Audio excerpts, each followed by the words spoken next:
Hey, how are you, sir?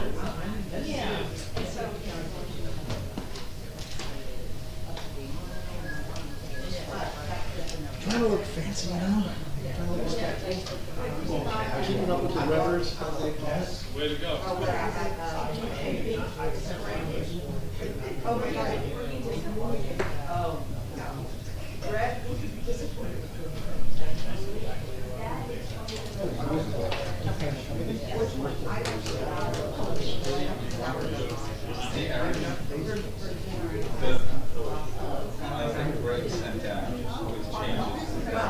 That's in there, yes. Took care of that in the minute you sent it. You're welcome. Go on the website.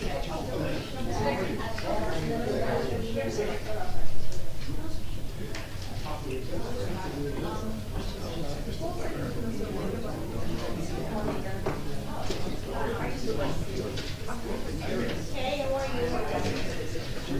Yes.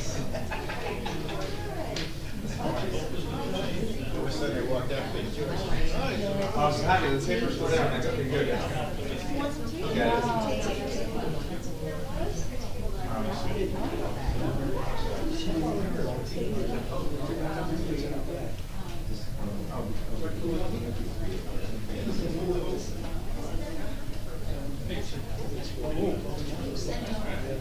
So, this is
I'm rounding up.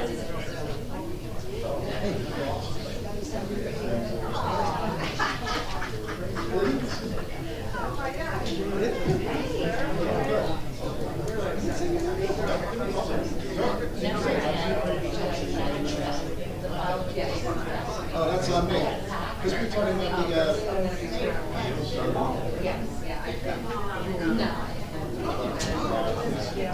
She starts putting things to the side. Piles.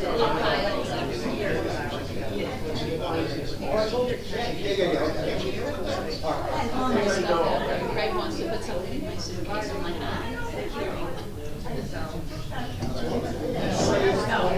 very well. 3 years.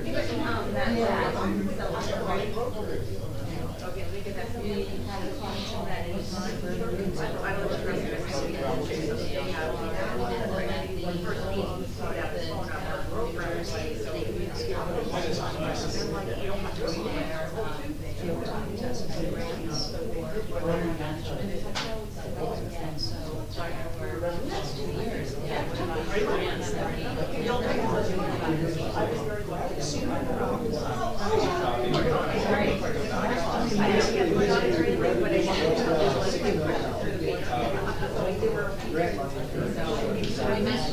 Oh, good, perfect. Sewer, Great. Yeah, so we're gonna go quickly.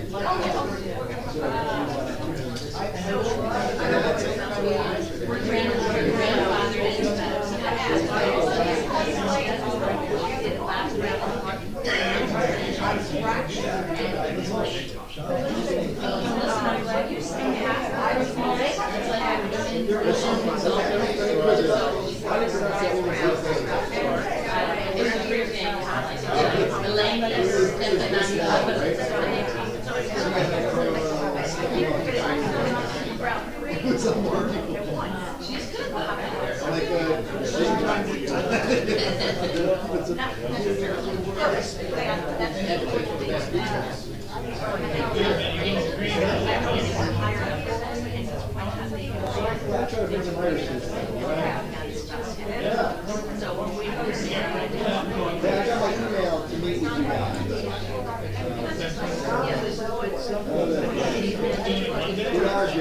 Oh, no, okay, yeah. Also got a call. I think Tuesday, if I remember.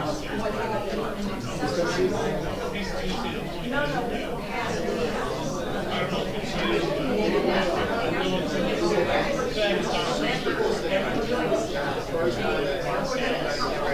Thank you. The challenge is gonna be, right?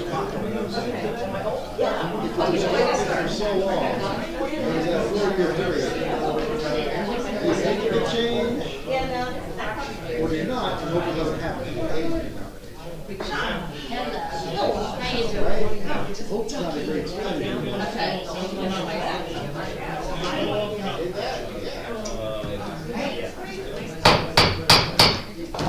Please rise to the Pledge of Allegiance. I pledge allegiance to the flag of the United States of America and to the republic for which it stands, one nation, under God, indivisible, with liberty and justice for all. I wish to announce that the 48-hour notice is required under the Open Public Meetings Act was emailed to the Asbury Park Press, the Co-Star, and the New Coaster on December the 19th of 2024. That a copy has been placed on the bulletin board in the borough office, and that a copy has been filed with the municipal clerk. As a courtesy to the public, this meeting may be attended via Zoom. If for any reason the Zoom portion of this meeting fails or is disconnected, the in-person meeting will continue and action can and will be taken, providing that there is an in-person quorum. Ms. DeNoble? Here. Ms. Greenblatt? Here. Mr. Nowicki? Here. Mr. Weber? Here. Mayor Gubitosi, excused. Welcome, everybody. Thank you for being here. As you can see, Mayor Gubitosi is not here this evening. I'd just like to up-to-date you on the situation. Mayor Gubitosi is unable to attend tonight's council meeting due to a severe and traumatic out-of-state family emergency involving his son and daughter-in-law. The mayor has been tirelessly working for Bradley Beach to improve our community, and while he tends to his crucial family matter, I told you I was going to cry. The council wishes him and his family strength and comfort, and we want to reassure you that the residents of Bradley Beach will continue to work diligently on their behalf and maintain the progress we've made together. So I'm just going to gather myself. I'm sorry. They're doing okay. The kids are making it. They're surviving, but it's been really tough on Ann and Al. And we're going to talk about puppies next, so I'll be okay. I promise. So we're going to start with some workshops, and the mayor and I recently discussed the dog regulation, and we want to revisit our ordinance because we're looking at getting a Bradley Beach development team together and being, inviting the dogs to the parks is part of it. And I just want to read the regulation that we have currently, which is chapter 115-2G. And no person owning, harboring, keeping, or in charge of any dog shall cause, suffer, permit, or allow such dog to walk or run in the play area, park, boardwalk, beach, or beachfront in the borough, except permitted as 123-8H, which we all know is when the dogs are allowed on the beach from October 1st to May 15th, and that's when it's lawful to allow dogs and other domestic animals to be on the public beach area of the borough. So they're allowed there for about 7 months. And then I wanted to share with you, okay, the task force, and then after that, let me just get my acts here together. We want to have like an open discussion. We want to talk about the pros, the cons, the benefits, the good, the bad, the ugly. And we're going to have a committee that's going to also cover this. We just wanted to kick it off and consider what's the good part, what's the bad part of having dogs in parks. And I'm going to start with some pros that I researched, and we have a large population of dogs, and the population is growing, and a lot of us enjoy our furry friends, and our current ordinance restricts them from enjoying our parks, and perhaps it's time to revisit this.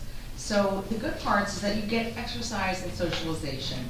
The parks provide spaces for dogs and their owners to exercise and socialize and contribute to their physical and mental well-being. And the community, dog owners often connect with each other in the parks, and they foster a sense of community. And then increased park usage. It allows dogs in the parks, and they can encourage more residents to utilize these public spaces. And of course, reasonable pet ownership is crucial. We have to make sure our ordinance is enforced, that we clean up, and we ensure the safety and enjoyment of all the park users. So, I don't know if I should open to the public first, or do you guys want to make any comments about this?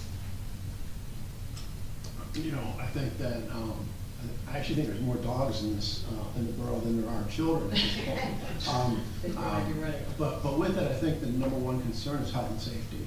And so no matter what we do or what we consider as health and safety has to be first. And that health and safety for the human population first, and then second for the dogs. And I think whatever we do and whatever we consider has to consider that as forefront. And then see how we can work around that and what fits within those confines of what is healthy and what is safe for the community. Good point, thank you.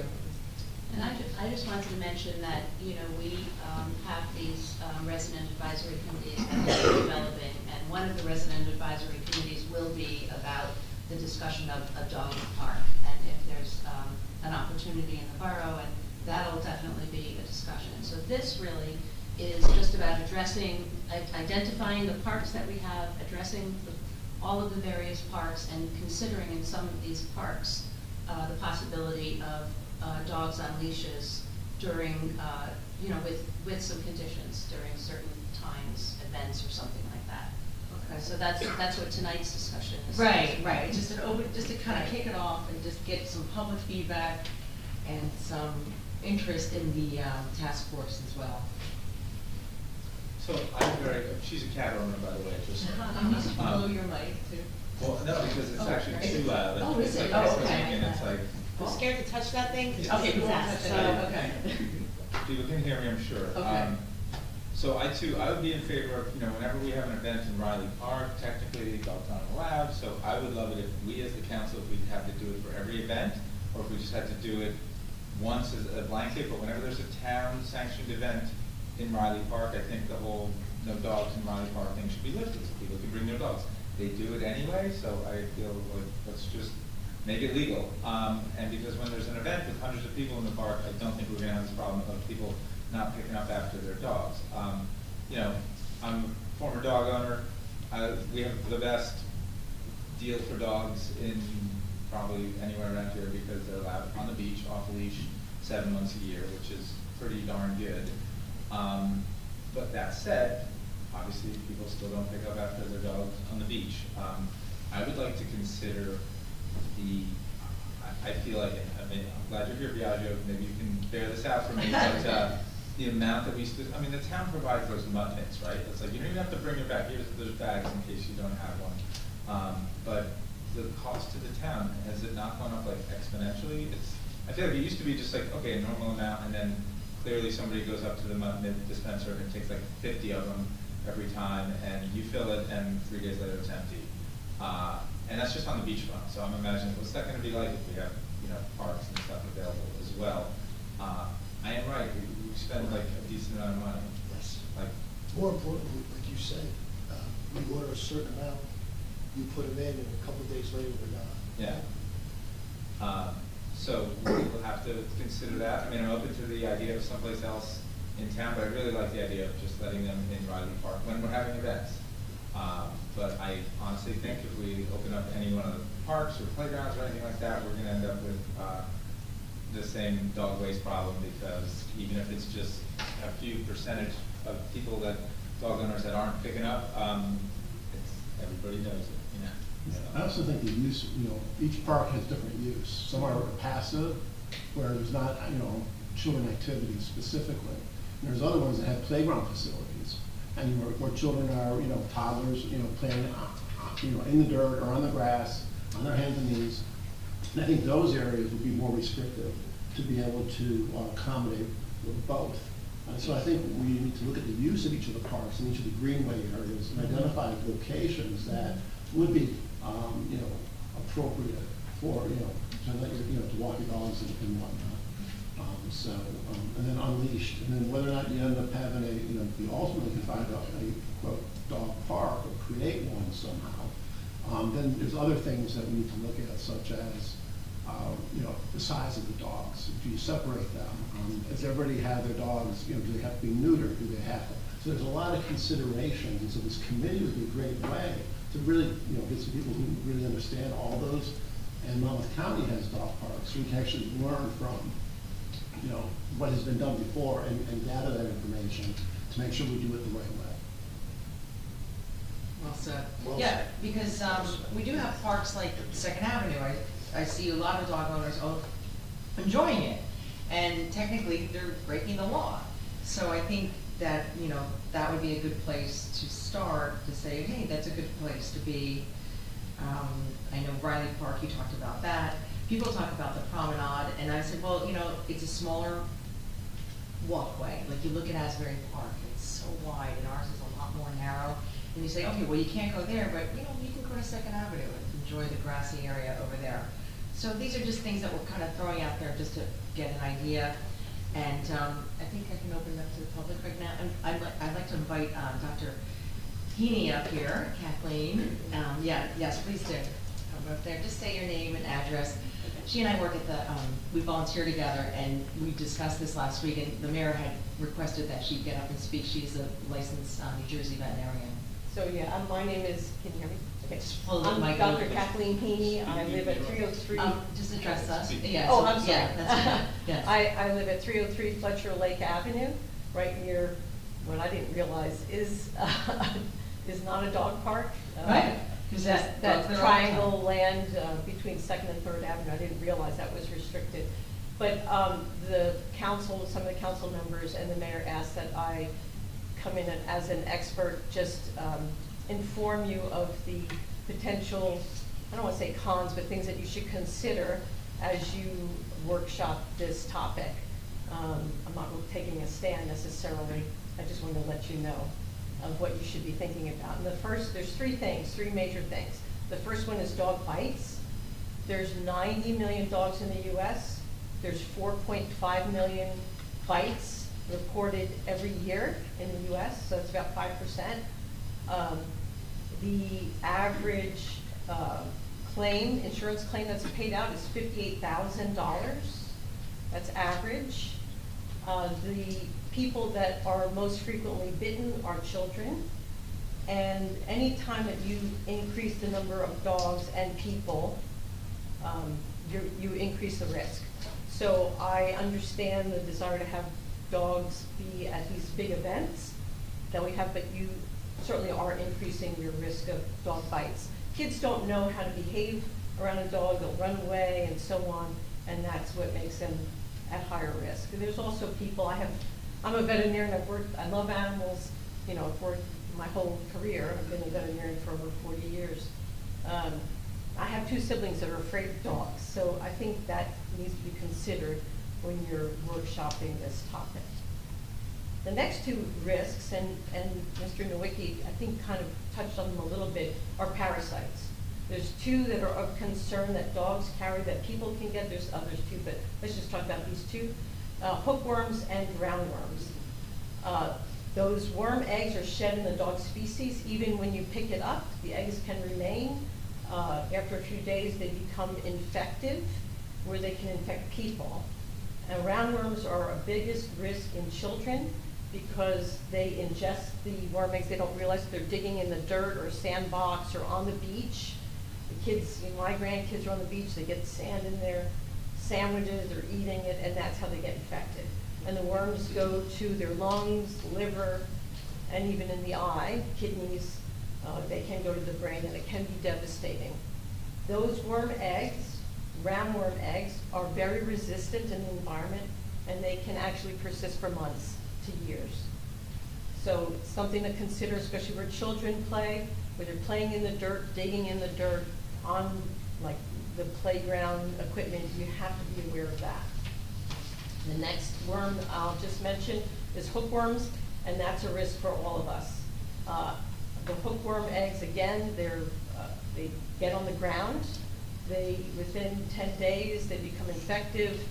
They survive for 3 to 4 weeks, unless it's very cold or very hot and dry. So they love warm, moist areas, so the beach is a good place where you can get this. And the way you get infected with hookworm is by walking barefooted or sitting on the wet sand or in the ground. And I have to admit, I've walked barefooted with my grandkids in that 2nd Avenue Park, and now that I know that everyone walks their dogs there, I'm not taking my shoes off anymore. They crawl in through your skin, and they cause something called creeping eruption. It's a very itchy rash. If you sit on them, they can burrow in your butt, in your skin, wherever you have bare skin, or most frequently it's in the, on your feet. And it's usually associated with beaches, but, you can get it other places as well. So there's other concerns, but those are the 3 main that I think you need to consider. Okay. Well, thank you very much for your time. We My appreciate pleasure. that. Sure. It's interesting, after we spoke, I looked up on the internet, and it said even from petting a dog, you have risk as well. And Oh, can I say one thing? Yes. I should have, you want me to come back up? Yeah, sure. Okay. So, people say, I don't have my dog doesn't have worms, but the Companion Animal Parasite Council recommends that everyone deworm their dogs, either put them on a heartworm preventive that also has hookworm and roundworm preventive in it. That's the best thing to do. If not, you should be deworming your dogs 4 times a year. And people say, I think a lot of people are not aware of this. So aside from not picking up the poo, I'm babysitting my grand dog this week, and I just walked 3 blocks and I saw 3 piles of poo. 2 were in bags and just laid on the ground. The other one was, I've done the beach cleanup. I find a lot of poo there. I've seen people, so it's people, even though people say, well, I'm good about my dog, there's a lot of people that aren't good about their dogs. And so that's the risk. it only takes a couple people, and that's a lot of poop. That's right. It's a lot of poop. Dogs poop every day. And So- and the number of worms that are shed are thousands, tens of thousands, hundreds Yeah. of thousands. So that's the Yeah. risk. It's interesting, like, you could sit down. Okay, thanks. I just wanted to talk, touch on that again, too. I looked up what we've discussed, and I saw that you could even get this from petting a dog. So a little public service announcements here. Wash your hands thoroughly after petting an animal. Avoid petting dogs that appear sick or have any skin lesions. Don't let dogs lick your face, especially around your mouth or eyes. Keep your dog up to date on vaccination and parasite prevention, like you said, and clean up after your dog promptly and dispose of feces properly. I also saw that a human bite is more harmful than a dog bite to a human. So if you see Mike Tyson in the park, make sure you just turn around and go the other way. So there's some interesting facts about that, but we do love our pups, and like you said, you have dogs too, and so would anybody like, please come up, just come here, say your name and address. Hi everyone, I'm Dawn Sisak, 602 Monmouth, and I just turned on and I was just listening to the topic of workshopping, so it's a topic near and dear to my heart. I know I just came on when you started your, I didn't get to hear everything you had to say about it, but I'm a little nervous because this isn't really my thing, to be the person who's going to be the Debbie Downer about the dogs. So my daughter happened to be a child who was mauled and bit by a dog as a 6 years old. And it was a very nice neighborly dog. I love dogs. I have friends with dogs. It's caused a lot of damage to the dog, to her face. Which that's what they do because children at eye level with the dog. I don't know if that was explained, but if a child and I do happen to have a grandchild now who's 2.5 years old. But just at eye level, it was a nice dog, and it happened. It caused a lot of just a lot of issues and scarring and everything. So I know that a lot of people love these dogs. I love a dog park. I just want to say I love a dog park, a place where a dog can go. But I have a 2-year-old who's a toddler, and I love going to the events here. I take her to all the events here, and she toddles around. And of course, she's going to encounter dogs when they toddle around, and if they're either on a leash or not on a leash. And that's a problem. You know, I love the Riley Park events, and I run after her. And there's so many people with dogs there. It's just, it's again, eye level, the dog is on a leash, that everyone's enjoying themselves. And I always worry about it, because especially since she's my grandchild. And recently, the last time, my final thing about the dogs are, I can't even take her to the beach off season anymore, because I did take her to the beach. It was September, we're on the beach. I actually made a phone call to the police department, just as a question, not as a negative person, but I'm in the water, we're there, and the dogs are off leash, and there's the owners are 300 yards away, and the 2 large, medium-sized dogs are now jumping on me and jumping on her in the water.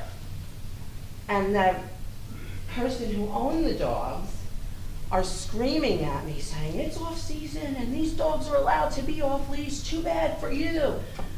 So I'm here as a representative of a person who's child has experienced a dog bite. This isn't even my jam to be here and be the Debbie Downer on, in front of everyone, because I feel like I am, but it needs to be represented. I'm not about, listen, I don't mind picking up dog poop. My neighbors have great dogs. I have dogs in my house. All my friends have a dog. I don't mind any of that, but I do mind that I want to bring my grandchild to enjoy everything that's available for her to enjoy here, to experience it. And I don't want to worry about if a stranger dog, it just happens not to like my grandchild at that moment. What you see all the time as a veterinarian, you hear about it all the time as a veterinarian. It's quite prevalent throughout the United States. It used to be they allowed dogs at September 15th, and there were so many people that were still on the beach that it was moved to October 1st. So, yeah, if you ever see anybody with Well, a dog, I think it might have been, say it was October 1st. Yeah, It could have okay. been in that range. It could have been range. But Yeah. I did call and I asked, I said, are they allowed to be off Yes. leash? Because it was very harassing to me. I know. Because I have 2 strange men, I'm with the 2-year-old, I'm in the water, the dogs are jumping on us, and I'm like, wow, this is not nice and it's not cool, Well, thank you for which, sharing that's your- just my, Yeah. that's my sharing moments of No, this. thank you for sharing your allowing the concerns. moments. I'm on the opposite side of the spectrum, and That's that's okay, well, thank you. I Thank you. appreciate it, I appreciate it. Thank you. Yes. Oh, yeah, no, it's October 1st. Yeah. Oh, anybody else? Come on up. Hi, Ray Castellano, 604 Bradley Boulevard. I'll be Debbie Downer number 2. Okay.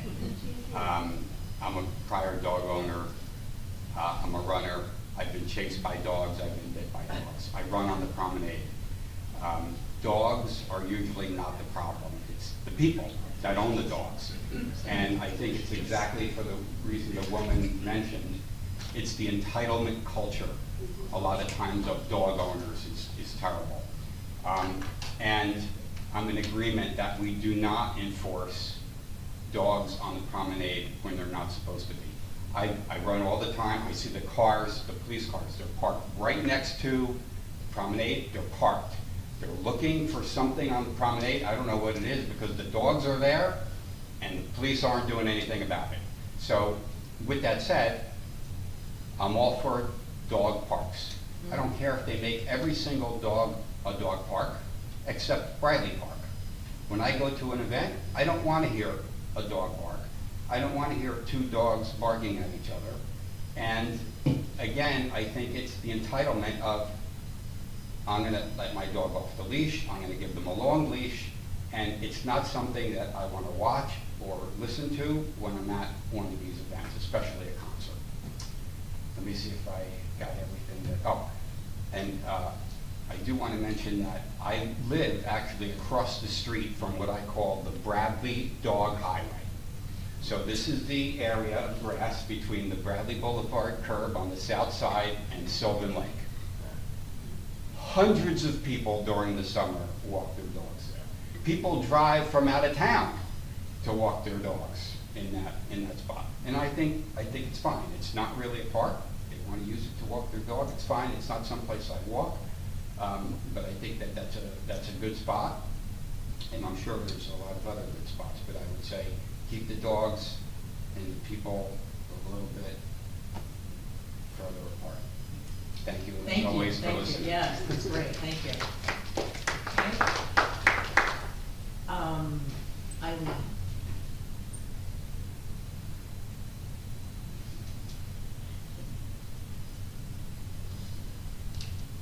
We'll do 5 more minutes.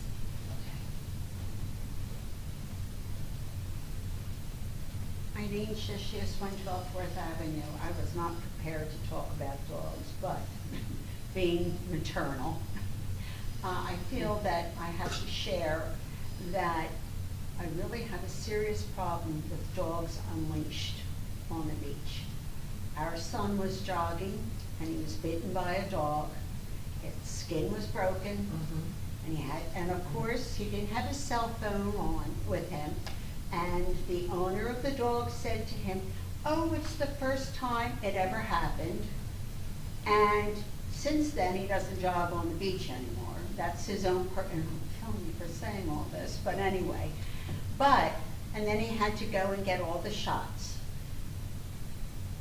Another thing that is concerning me about dogs on the beach, and I don't want to deprive that of anybody, but based on what the veterinarian talked about with all of the, our kids aren't in that sand all summer.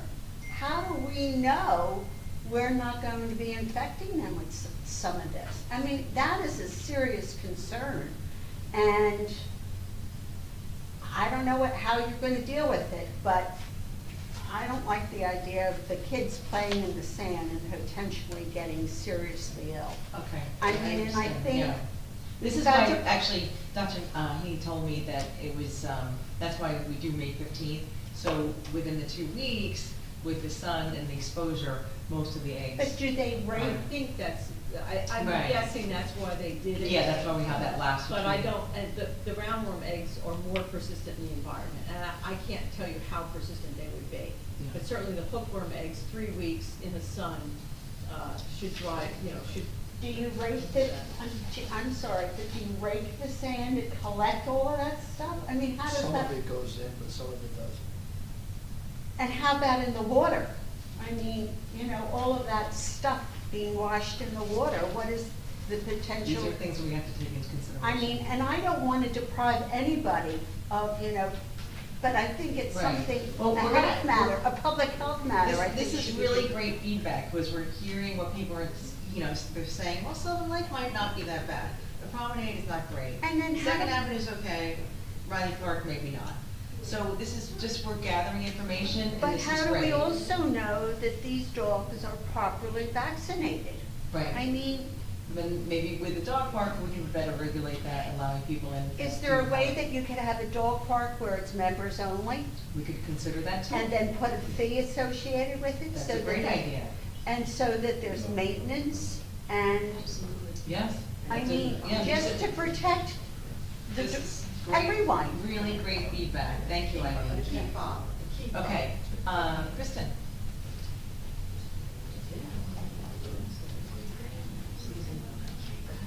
Hi, Kristen Mahoney, 200 Lorraine Ave. I understand people's concerns about children and dogs and the unpredictability. Dogs don't have to be in a park for something to happen. I was walking down the street with my dog when 2 dogs jumped their owner's fence and attacked my dog and pinned her down and almost killed her. That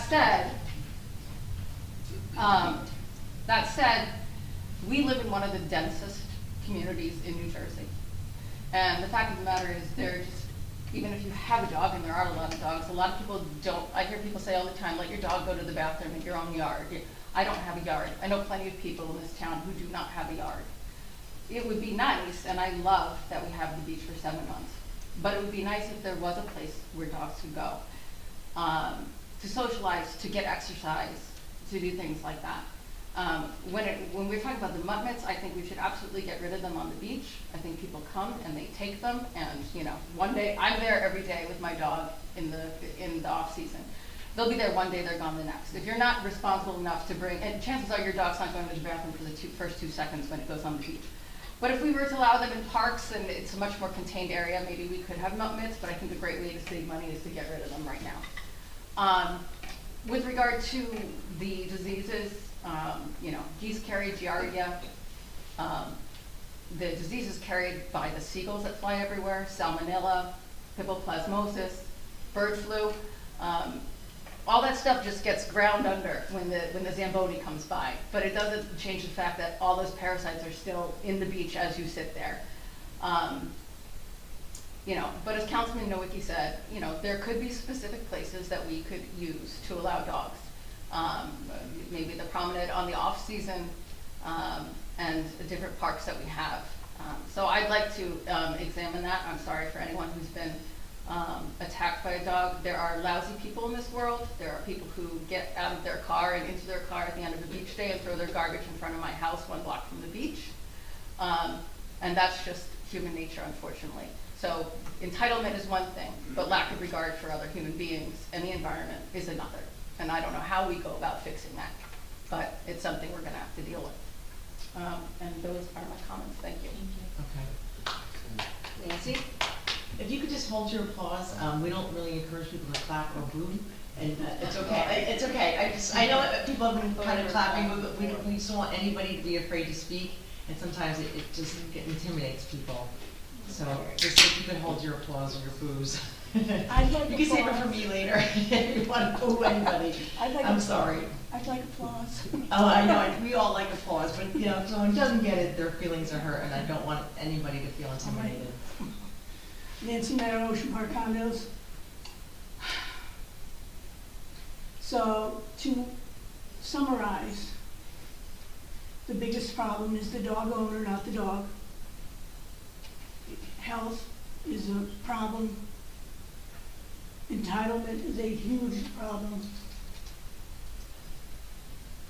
I'm a taxpayer. My taxes go not only here, but I also pay state taxes.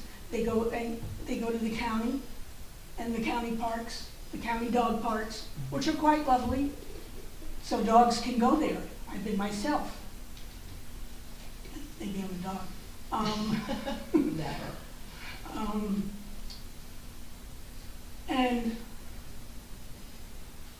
step back, even though I don't choose to have a dog park here for so many other reasons. But now let's step back and we have one. I don't know where it is, I don't know where it is. 7 months on the beach is not enough, so I guess it's a 12-month dog, whatever. The current rules are not enforced about dogs on the beach. What makes you think they're going to be enforced with a dog park? That's just another failure of something here in town, and I don't think we need to deal with that, along with the lawsuits and this and that. We already don't have rules and laws enforced. I hate the dogs off a leash, because I'm usually on the beach sitting there through part of November, and the dog owners are nasty, and whether it's in July at 7 o'clock in the morning, law enforcement ignores all of this. So when you think about trying to please everyone, make a compromise, and gee, let's have a dog park, let's also look out here. Is the room filled with all dog owners? How many of them cared to even come tonight? So you can plug me now. Okay, thank you, Nancy. So we are going to have a task force. There is a link on the bradleybeach.gov site. You could go ahead and sign up for that. It's under Bradley Beach Development. And I do encourage volunteers, and this is a lively conversation. This is great feedback from everybody, and I appreciate everyone that's been here and got up and spoke and shared your ideas. Bravo to everybody. So we're gonna go ahead and table the Park Mobile discussion.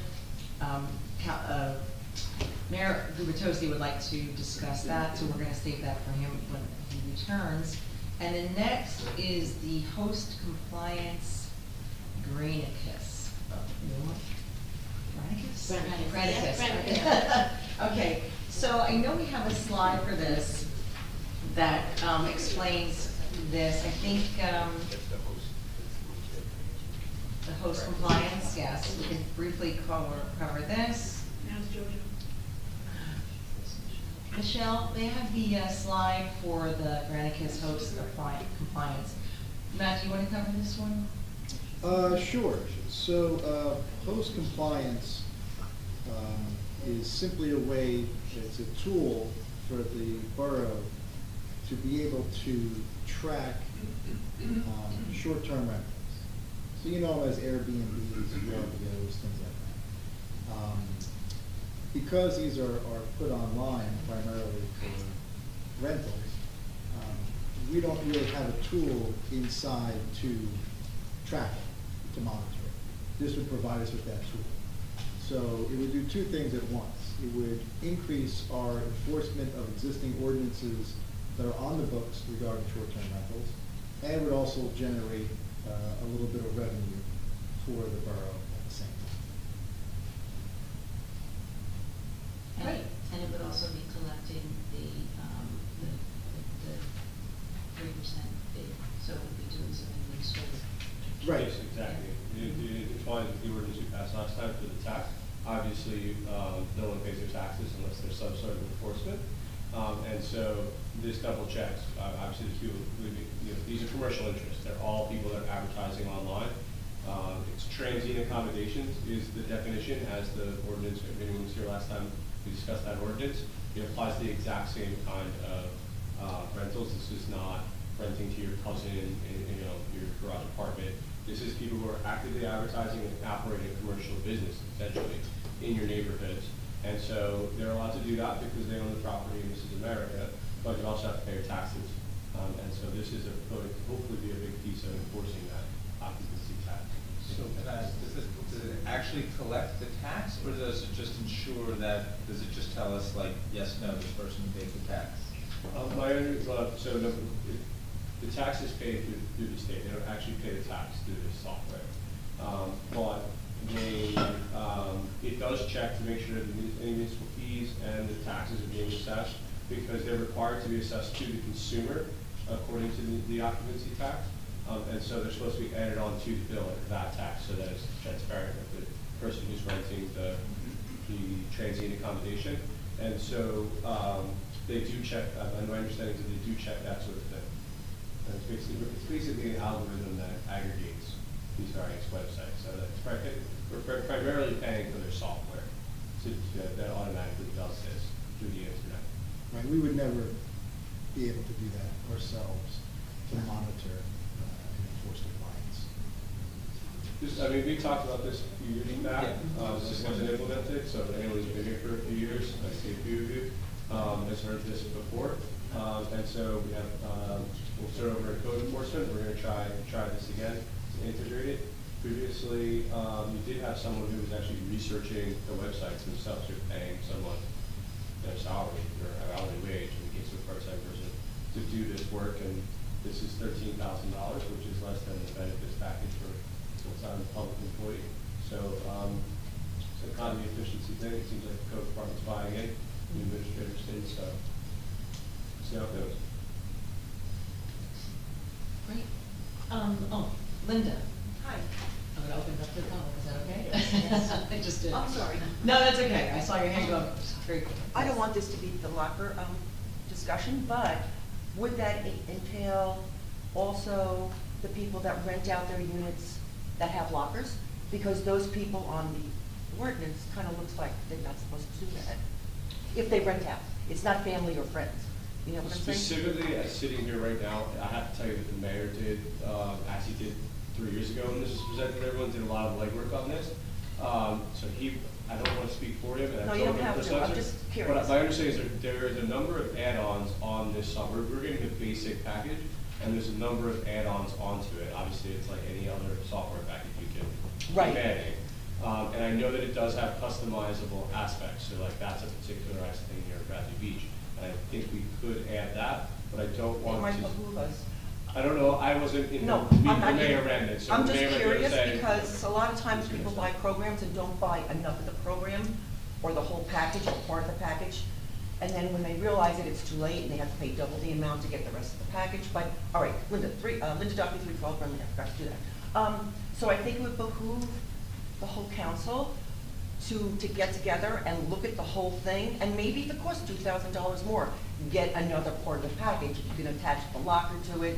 And also, does it generate lists? So you can send out cards, you were a delinquent, you didn't get this, we're gonna, you know. I believe so, yes. Perfect, thank you. Thank you. Anybody else? Okay.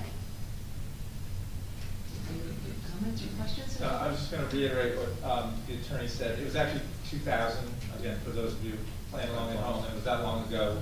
It was Councilman Gubitosi at the time, and Councilman Sexsmith, and they had this idea, it was 2020. By the time, it was up and running, and our administration changed, and I think the new administration did not favor this, so we never reaped the benefits, is my understanding. So eager to speak to Mayor Gubitosi and find out what is different this time, because he basically handled this both times. And it seems like a great idea, seems like a really great upside if we can make it happen. So looking forward to it. Great, thank you very much. Okay, we're gonna go ahead onto presentations and bids. There is none. And next we will be approval of the minutes. Oh, Want to make a motion Oh. to approve? Oh, okay, yes, I was gonna wait for Erica, but yes, okay, I make a motion to approve the minutes of February 4th, 2025. Mr. Noble? Yes. Ms. Greenblatt? Yes. Mr. Nowicki? Yes. Mr. Weber? yes. Mayor Gubitosi, excuse me. Now we're gonna open up to public comments and questions pertaining to the February 18th, 2025 agenda items only. Any questions? Eileen, yes.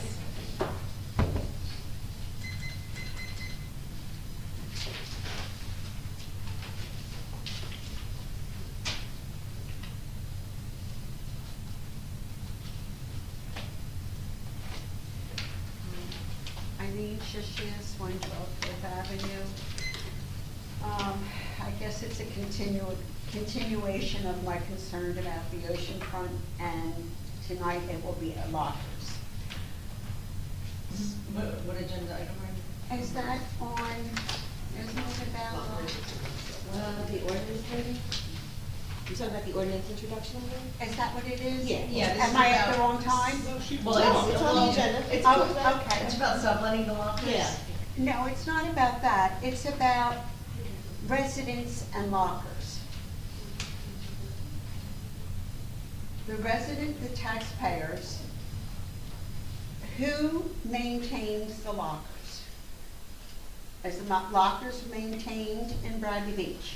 Yes, when you pay your fee, that goes towards Okay, maintaining the locker. but And moving it's also lockers. stored on It's- Bradley Beach property, correct? Yes. And Public Works maintains those lockers, correct? Yes. Okay, taxpayers are paying for their salary. Taxpayers are paying for the land, correct? I find it very difficult to understand why the borough somehow cannot make accommodations to the taxpayers. I'm not saying deny anybody public access, because I know that's an issue. But why can't taxpayers have some type of priority on first come? Some of the locker lines, I call it Locker Alley, have gotten so long that it's actually closer to walk from your house, carry your chairs from your house to the beach. So I think it's time for somehow, instead of saying we can't do it, find a way to say, how can we accommodate our taxpayers? not denying anybody the right to have it, but I feel as though there should be some type of consideration for taxpayers. I think they're coming up with an answer for you right now. I hope. Don't be so sure. I mean, that's a difficult, in terms of discriminating between residents and non-residents, look, as to access, of course you cannot. With facilities, there are exceptions to that rule for residents versus non-residents, particularly when there's a beach club or a building, but not with respect to essential facilities, like you can't discriminate as to bathrooms, right, or something that everyone needs to use the beach. That's the trust doctrine. You know, you guys put them out by the entrances inside the access area, and it's not it's not like its own facility. My understanding is that they're spread out each block. That's a really tricky gray area to get into with the public trust doctrine in terms of telling residents that they get preference or don't because of where they're located, how spread they are on the beach. Not necessarily an essential facility. You know, in general, your point is well taken, and the taxpayers do take care of them, although I think it might come from the beach fund. It's not something that I would recommend. It's not something, I don't want to say it's impossible because you can Google it right now and you can see some of the exceptions, but when you read them, they very much are more of a beach club than they are lockers that are in the accessible area. So it's a very tough area. I wouldn't recommend that you do something like that the way you guys handle the beach. Do other municipalities accommodate residents first before they have non-residents have lockers? Ms. Sushi, I'll tell you the easiest way to do that without violating the public trust doctrine, I remember it being debated here, my understanding is I that probably brought it up. is to have in-person registration for the lockers up front, right? That means that anyone can come to the window, right, and register for the beach lockers. They can come from anywhere in New Jersey, but it's easier for the residents to get here. And that's so you're treating everyone the same. You know, I think the borough does do the in-person. I think there's talk about online, but then we kept it in person, and that was a direct nod to the notion that it's easier for residents to come down here on the first day, first hour, than it is necessarily for someone from Staten I Island. have been a resident there on that day, and I had a little competition with some people who were going to be there first. And I got there before he did that day, that time. And there were other people there before me, and they were non-residents, because they knew the system. Well, that's part of the public trust doctrine. It's a plus and a minus, you know, especially you go to other places in New Jersey that are different than here with a massive public beach and it's much more divided. But yeah, I mean, I don't recommend you get into the beach lockers the way they're spread out. You know, but we are aware of it here. And, you know, maybe that process could maybe think about it some more. But that, you know, in terms of just structuring the process to be in person in here, that's the easiest way we can make it easier for residents to be here first. Although we can't guarantee if someone brings a tent, you know. So, Greg, if you remember, the last administration argued against that whole system. Oh, right. Because they didn't want people waiting out in the cold, and it was terrible for seniors and stuff. So we went to the online community pass. So And that costs us money as well, doesn't it? everything costs money. I know, but if we had it in person outside, the way it used to be, there wouldn't be a surcharge. Sure. You can still pay in person. Yeah, but you still don't get, but you don't get first come, first served type of privilege with the locker. I mean, that's it, more than anything. And it was actually a little happening out there. It was fun. It was fun. Yeah, it was And cold, we said but it we was were fun. ready to get a But thank coffee you. truck to come up anyway. Thank you, Amy. Thank you. Anybody else? Hi, Brian Downey, 619 4th Avenue. Am I allowed to ask questions? Is it on the agenda item? It's for, it's for the event that Darcy's is proposing. Yes, to that is have on the in agenda. parking lot. Yes. And you definitely okay. may ask questions. You may Okay. ask questions or make comments. Great. anything. What We is work this- for you. What is the status of the tent currently? The status of what? The tent and parking lot. at I'm gonna Darcy's. have our BA, Matt, give us the update on that. So Darcy's, along with some other businesses in town, were issued violation notices back in January. They were given 30 days to cure, which is a reasonable amount of time. The 30 days expired yesterday, the 17th. So Darcy's, the tent we talked about, any other structures should be coming down. Okay, so with that, to approve a special event in the very place and for the exact reason a violation has been issued and that violation was not addressed is sending a disjointed message by the Borough of Bradley Beach. Conflicting information affects people's trust. Otherwise, I wouldn't really have a problem with it, but due to the fact that they did not comply, I'd say it's inappropriate. Thank you. Thank you. Anybody else? I see, oh, Linda Duffy.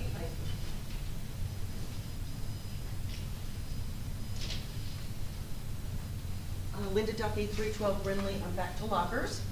Okay, I did complain a few years ago that I used to have a locker on Park Place. I did move to Brindley.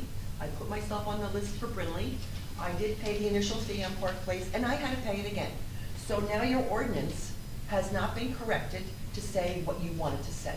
It still says the initial fee is like, initial is first. Right. I paid it twice. That's wrong. This needs to be corrected so people know exactly what they're doing and what the town's doing. Because I do know of people in this town that had lockers moved from one beach to another, and did they pay a fee? This is a good question. Oh, Matt, this is a very good question. Do you know, when you move your locker, do you have to pay the initiation fee again? That's what she's saying. It doesn't make a difference. It needs to say you can move a locker.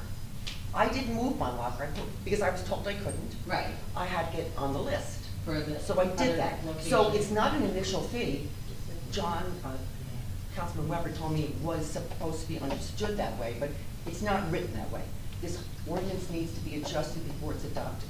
We need to have a workshop on it. Also, there are many towns that allow residents first. I have this here. And it says at the end, you know, outside people can come after if there's anything left over. But also, different towns charge different fees for resident and non-resident.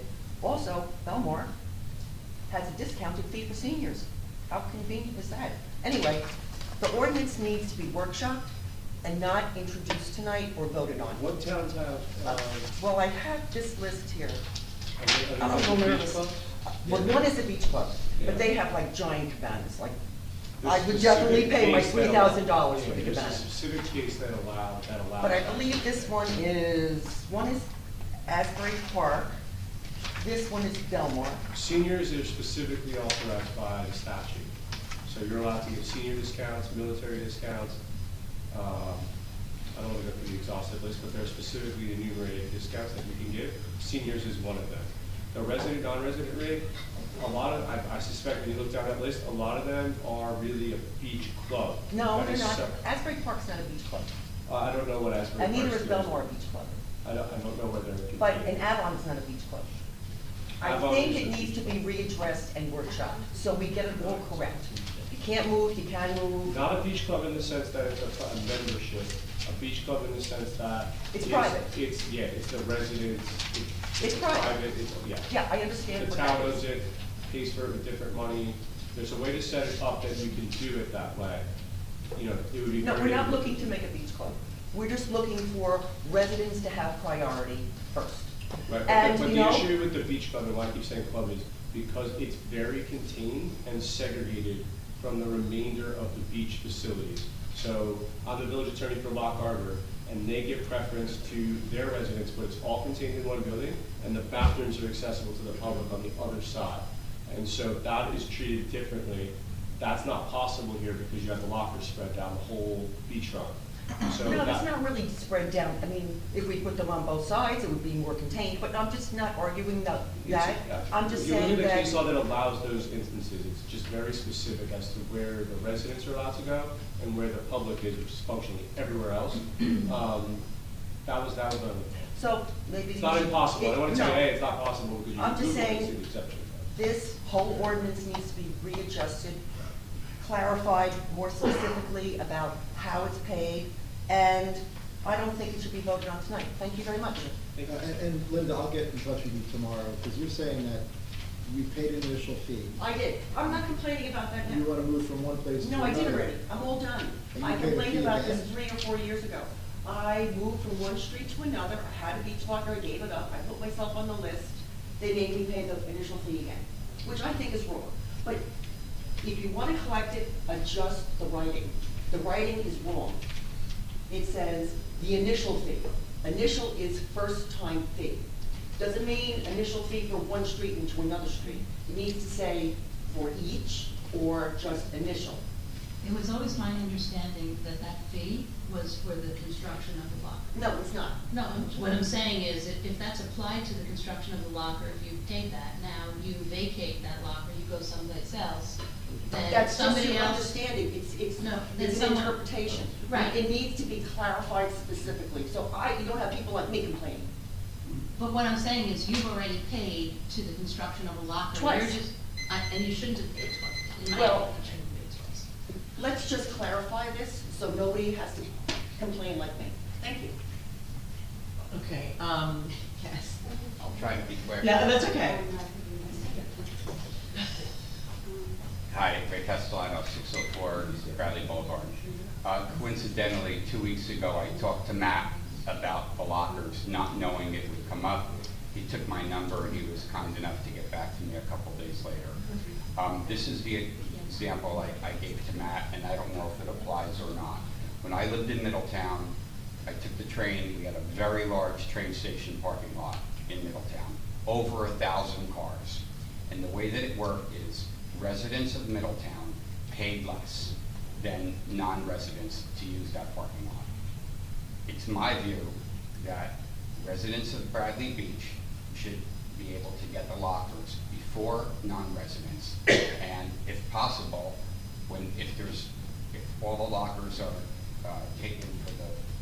not taken for the residents, then they could go to the non-residents who could be charged double the amount of money. My listening is, other towns have it, we don't. I don't think we want to investigate. So my request is very simple. We should investigate if this can possibly be done.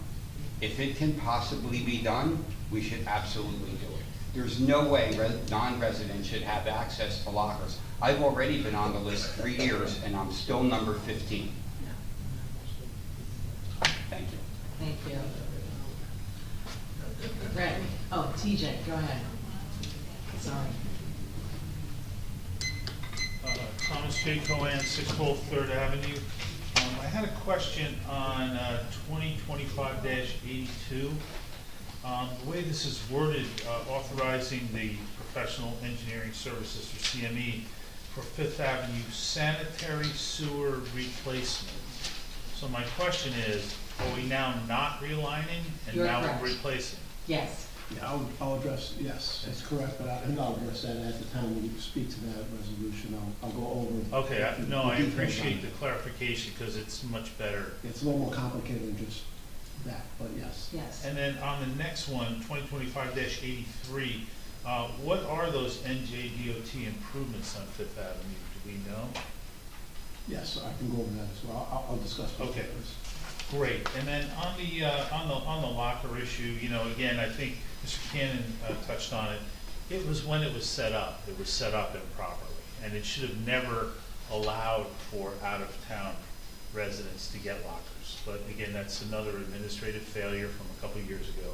It's going to be hard to fix it now, to go back and say, hey, you paid for your locker, you can't have your locker. In Spring Lake, the lockers are only for Spring Lake residents. They don't use the beach money. They use separate funds, to Mr. Cannon's point. So once you intermingle those funds or whatever, it changes, the whole situation. So I think it is unfortunate for Bradley Beach residents that out-of-towners were ever allowed to get lockers, but again, we're fixing a lot of stuff. Thank you. We'll put it on the list. Thank you. Excuse me. Yes. President, should I cover that now? We'll do it when we get to it. Okay, good. I think his concerns addressed. Yes, Rick.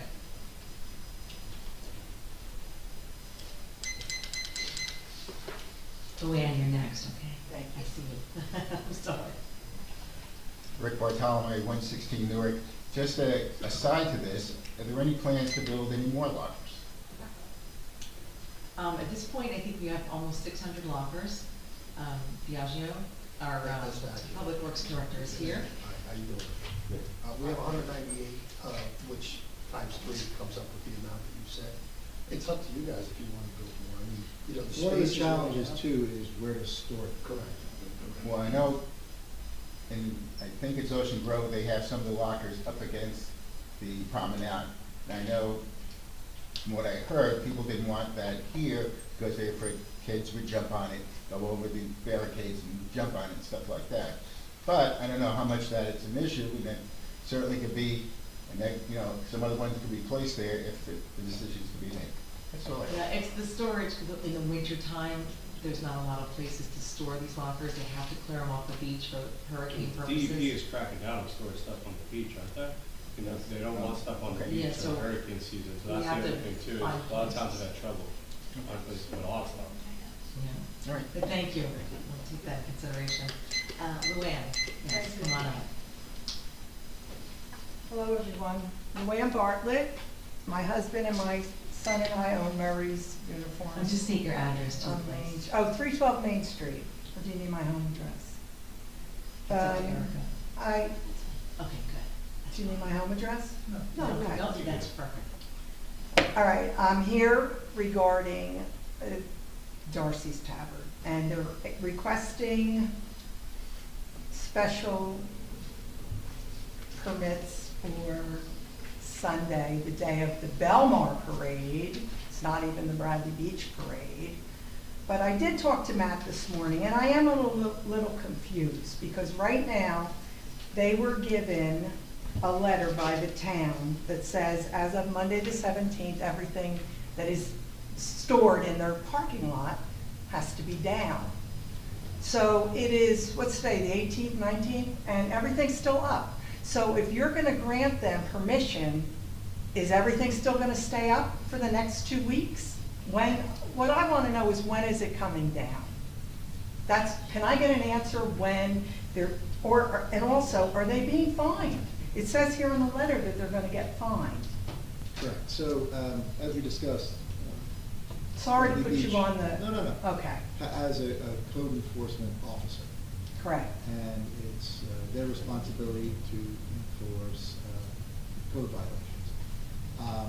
And they issued them a letter, and it's up to the code enforcement officer to follow up on that if Darcy's or any other business does not cure the violation that they've been cited for. So the code enforcement officer knows this. Obviously, you drive by. He's not here today? It's still up. He's not here tonight, but he is Okay. here today. It's one of the changes we made. We now have someone working full-time Okay. on code enforcement. It's one of the things I was going to mention during my report. But we are going to enforce the Fines, the zoning whatever. ordinances, the Mhm. fines, everything will be enforced. Much like a police officer, a code enforcement officer has discretion. I cannot compel them to do anything. Yeah. But we do trust them, and they're hired to do their job. And I can assure you that the gentleman who hired Tim Murray will do his job. Okay, and for the record, And then just the property owner has been in contact with us and cooperative. So it's not like they haven't been in contact. but it's cooperative, but the stuff is still up. Well, so I have to say this, the special events permit that's been submitted by the property owner is an acknowledgement of the borough's position that the tents that are there now are not authorized, right? Or the buildings, everything are not authorized. No, and that's what the zoning violation was for. So you have to understand, zoning pertains to permanent structures, and those have become permanent structures. Correct. Concrete and stuff. Yeah. And so, that violation notice has been issued, and the property owner is entitled to 30 days to remediate that zoning violation, which has expired today. Mhm. The gentleman has been in contact, and the borough's position is that, just like any other business, if we want to do something that's temporary, and an event for a particular occasion, that's why we have the special event permit. So the notion that the property owner has submitted the special event permit is an acknowledgement that the borough's position as to the zoning is correct, because they're seeking permission We hope, to do yeah, that now, right? yeah. So I just want to put that out there, because I don't want it to be seen Right. like the property owner hasn't been cooperative, or acknowledged the borough's position, or isn't cooperating what we asked him to do, which was, if you want to do something, you have to submit the permit just like every other business. Yeah. And that's what he did here tonight. So And I want to we're- put that context on this, and we'll see if the tents disappear, they don't, and the court process will take place, if necessary. But I wanted to put that out there because, the second speaker that came up and it felt like the property owner is being defiant, and that is not, Right. that is not the case. That's what it seemed. And on the record, I love business in Bradley Beach. I've been here for over 40 years, okay? And when they went for their variance to add upstairs, I was all for it. If they only would have taken that thing down from November to May, I wouldn't be up here. But to have that parking lot sit empty all winter when all our businesses on Main Street, there's other business people here, we don't have parking. Parking is a premium in this town. And I cannot believe that no one gave fines that thing sat there all winter for 5 years. Enough is enough. It was authorized. It's zoned as a parking lot, and that's what it is, a parking lot. That's what it should be. Thank you. Greg, would you mind giving that clarification that I think you were about to give, just by way of what the state had said? So because of COVID, the state had allowed bars to extend their premises outside. Frankly, to this day, it's actually authorized by the ABC. It's not authorized by the zoning of the town, as you pointed out, we were there for the hearing. That led to the approvals as to what the building is now. What you have to understand from the government's perspective, us sitting up here, is that this is a property rights issue. I take it you're a neighbor of the tavern, right? Yeah. And so that is what the zoning is designed to do. And the special events permit is also designed to do, to let you know as the property owner. Which we had no problem with all the years past. Right, and then you know what's going on so that there's some public notice and then you have your say. So, I will mention that the property owner could have a reaction to a notice of violation. It's perfectly fine to submit a land use application to then legalize whatever that setup is. And that's when you get your, just like you were there last time. So that's what we're trying to set up. We're not trying to take some, neighbor side in the zoning issue. We're trying to make sure that the process is done properly. So you have your say, the property owner has their due process and that sort of thing. But the borough has taken action to enforce the approval that you apparently sat and saw them give last time. That's what's cited in that notice of and they're violation. in violation right now of the last code. They were allowed to build the second floor. That was their outdoor dining.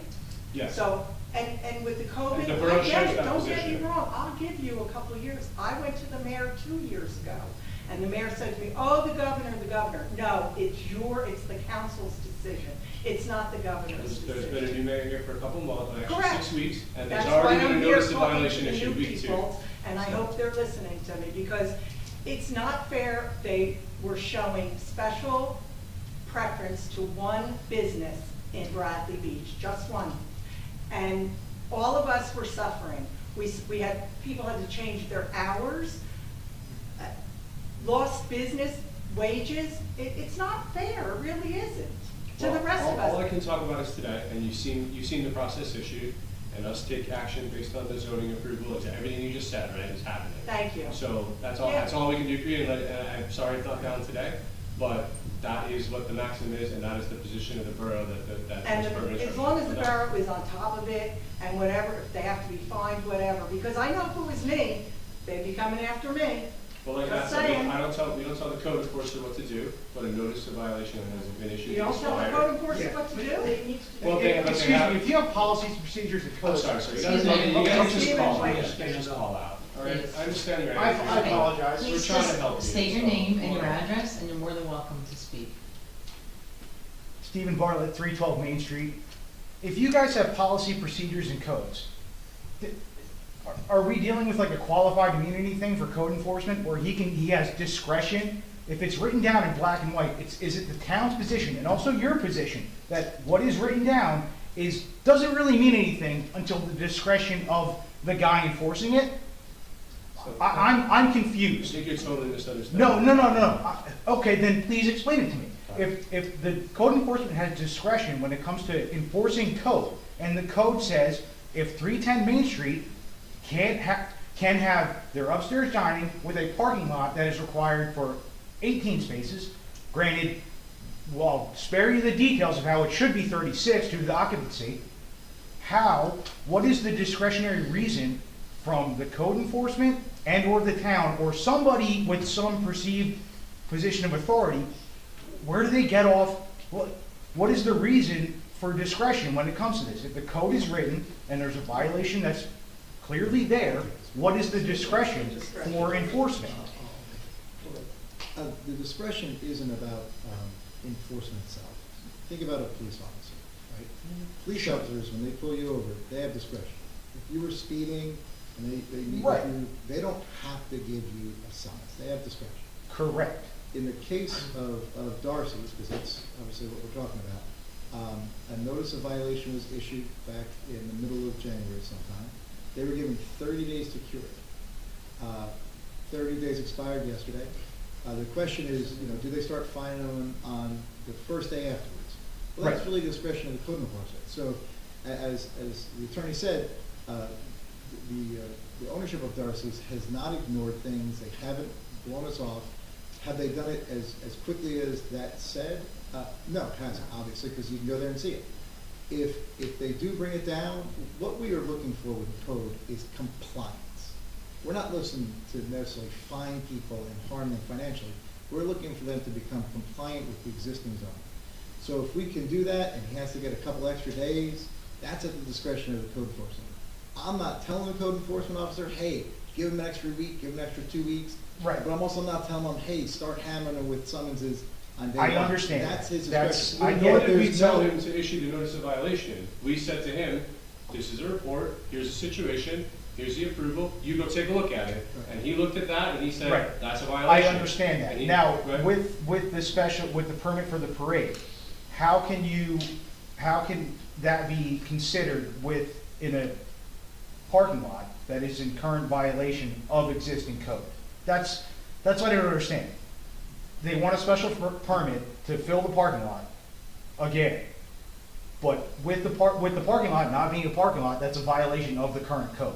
So it's like, it's confusing because they're already breaking the rules when it comes to the variance that was passed through all the proper procedures, and yet it just kind of, okay, it's okay. It's just very confusing. So zoning applies to permanent structure.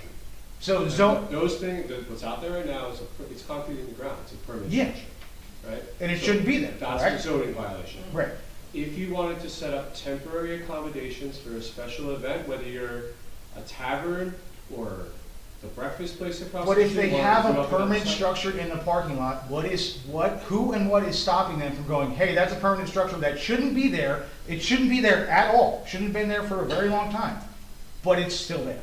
So it's like, I get the discretion, whatever, but it's just still there, and it's like, is somebody gonna make a move? Like, what's the next step? So we've already made our move, we made the notice of And now it's on violation. the property owner to make The ball is the property owner's Right. court for 30 days, and now it's back in our court as of 30 days today. from the initial, For the notice of violation? right, which was yesterday. So Right. now it's past the 30 days. Correct.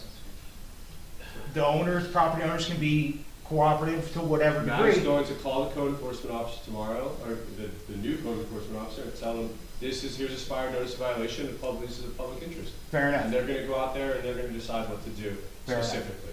Thank you. Does that make sense? Thank you. I hope that helped explain it. It did. We have the same position that you do.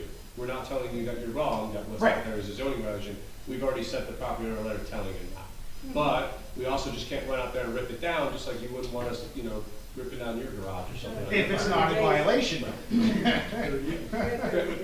My point is, the property owner gets due process, so we can't run over Sure. that either, right? I know. Correct. Thank you. Okay, anybody else? All right, we're gonna go on to introduce a new ordinance, 2025-10. This is an ordinance amending chapter 123, beachfront areas and adjacent waters of the borough's revised general ordinances to prohibit the subletting or assignment of beach locker rentals. This is a little housekeeping. In the current lease that you signed for your locker, it tells you not to sublet it.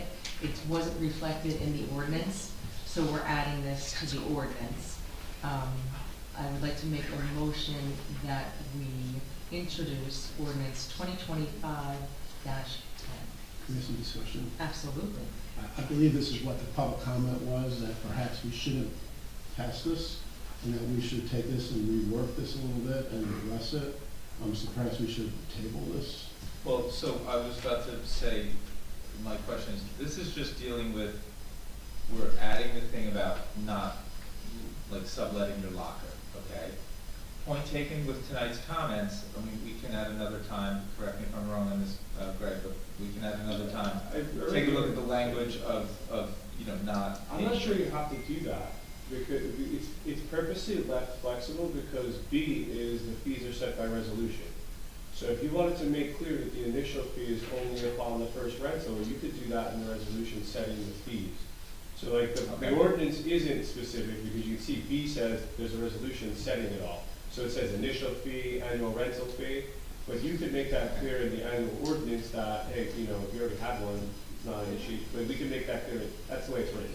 So now it makes sense why Ms. Duffy was complaining. It's So not we're clear. changing, It's supposed to have so resolution. we're changing the part of the ordinance that doesn't deal with the fees, and what the attorney is saying is that in the part of the ordinance that does deal with the fee, it says we set them by annual resolution. So when we pass that annual resolution, that's when we can make it more clear that you shouldn't pay twice if you've already paid, and address that, and I think that makes a lot of sense. So, in my mind, I think it's okay to go ahead with this. Does that make sense to me now?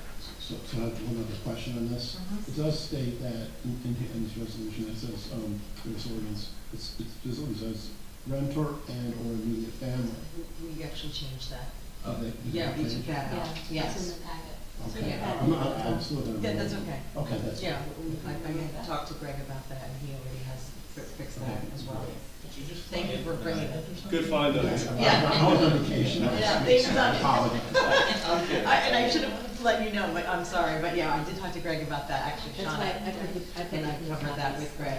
Because the neighbor actually offered for me to put a chair. And Right, and that's what I'm saying, like, and then we all have Wanna do that, that you know, lawfully, we right? send our friends up there and go sit up the chairs, and I'm like, I don't want, you know, it's with me, Okay, thank you. so that's good.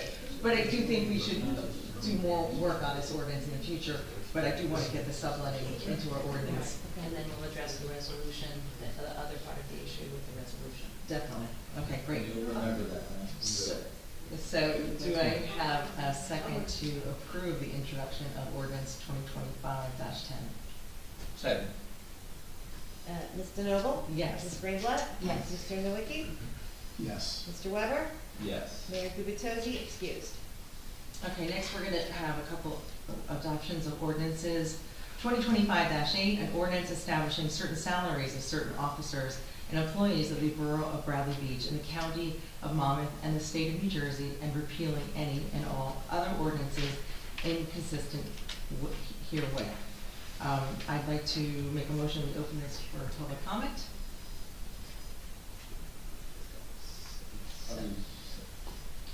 Great, well, Do we do that? Do we open for public comment Yes. first?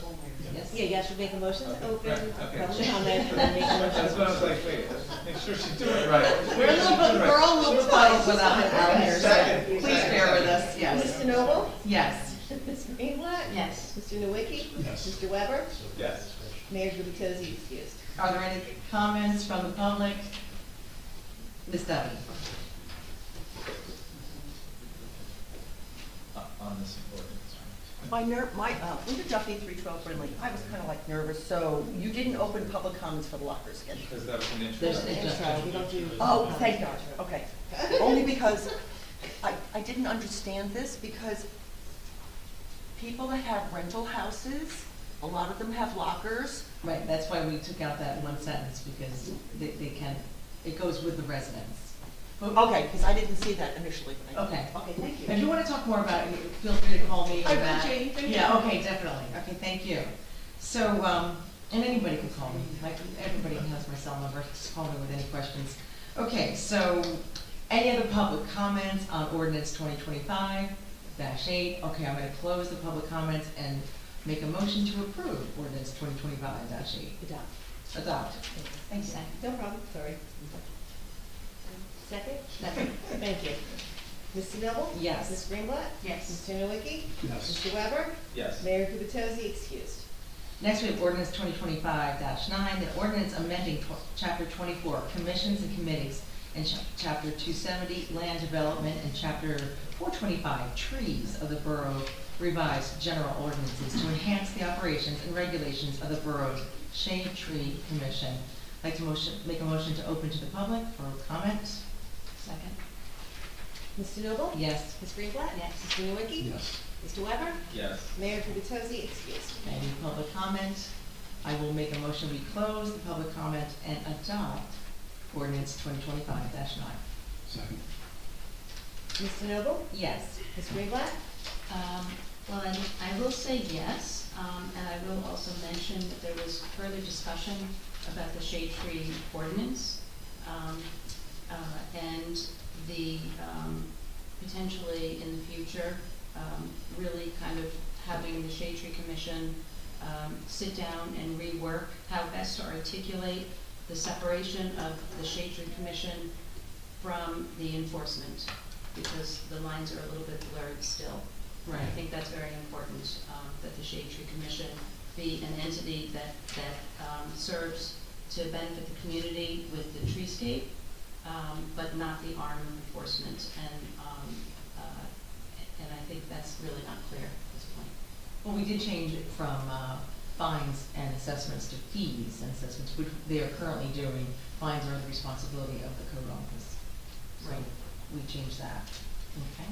Right. Okay. So I'm going in favor of this, yes. Great. Mr. Nowicki? Yes. Mr. Weber? Yes. Mayor Gubitosi, excuse.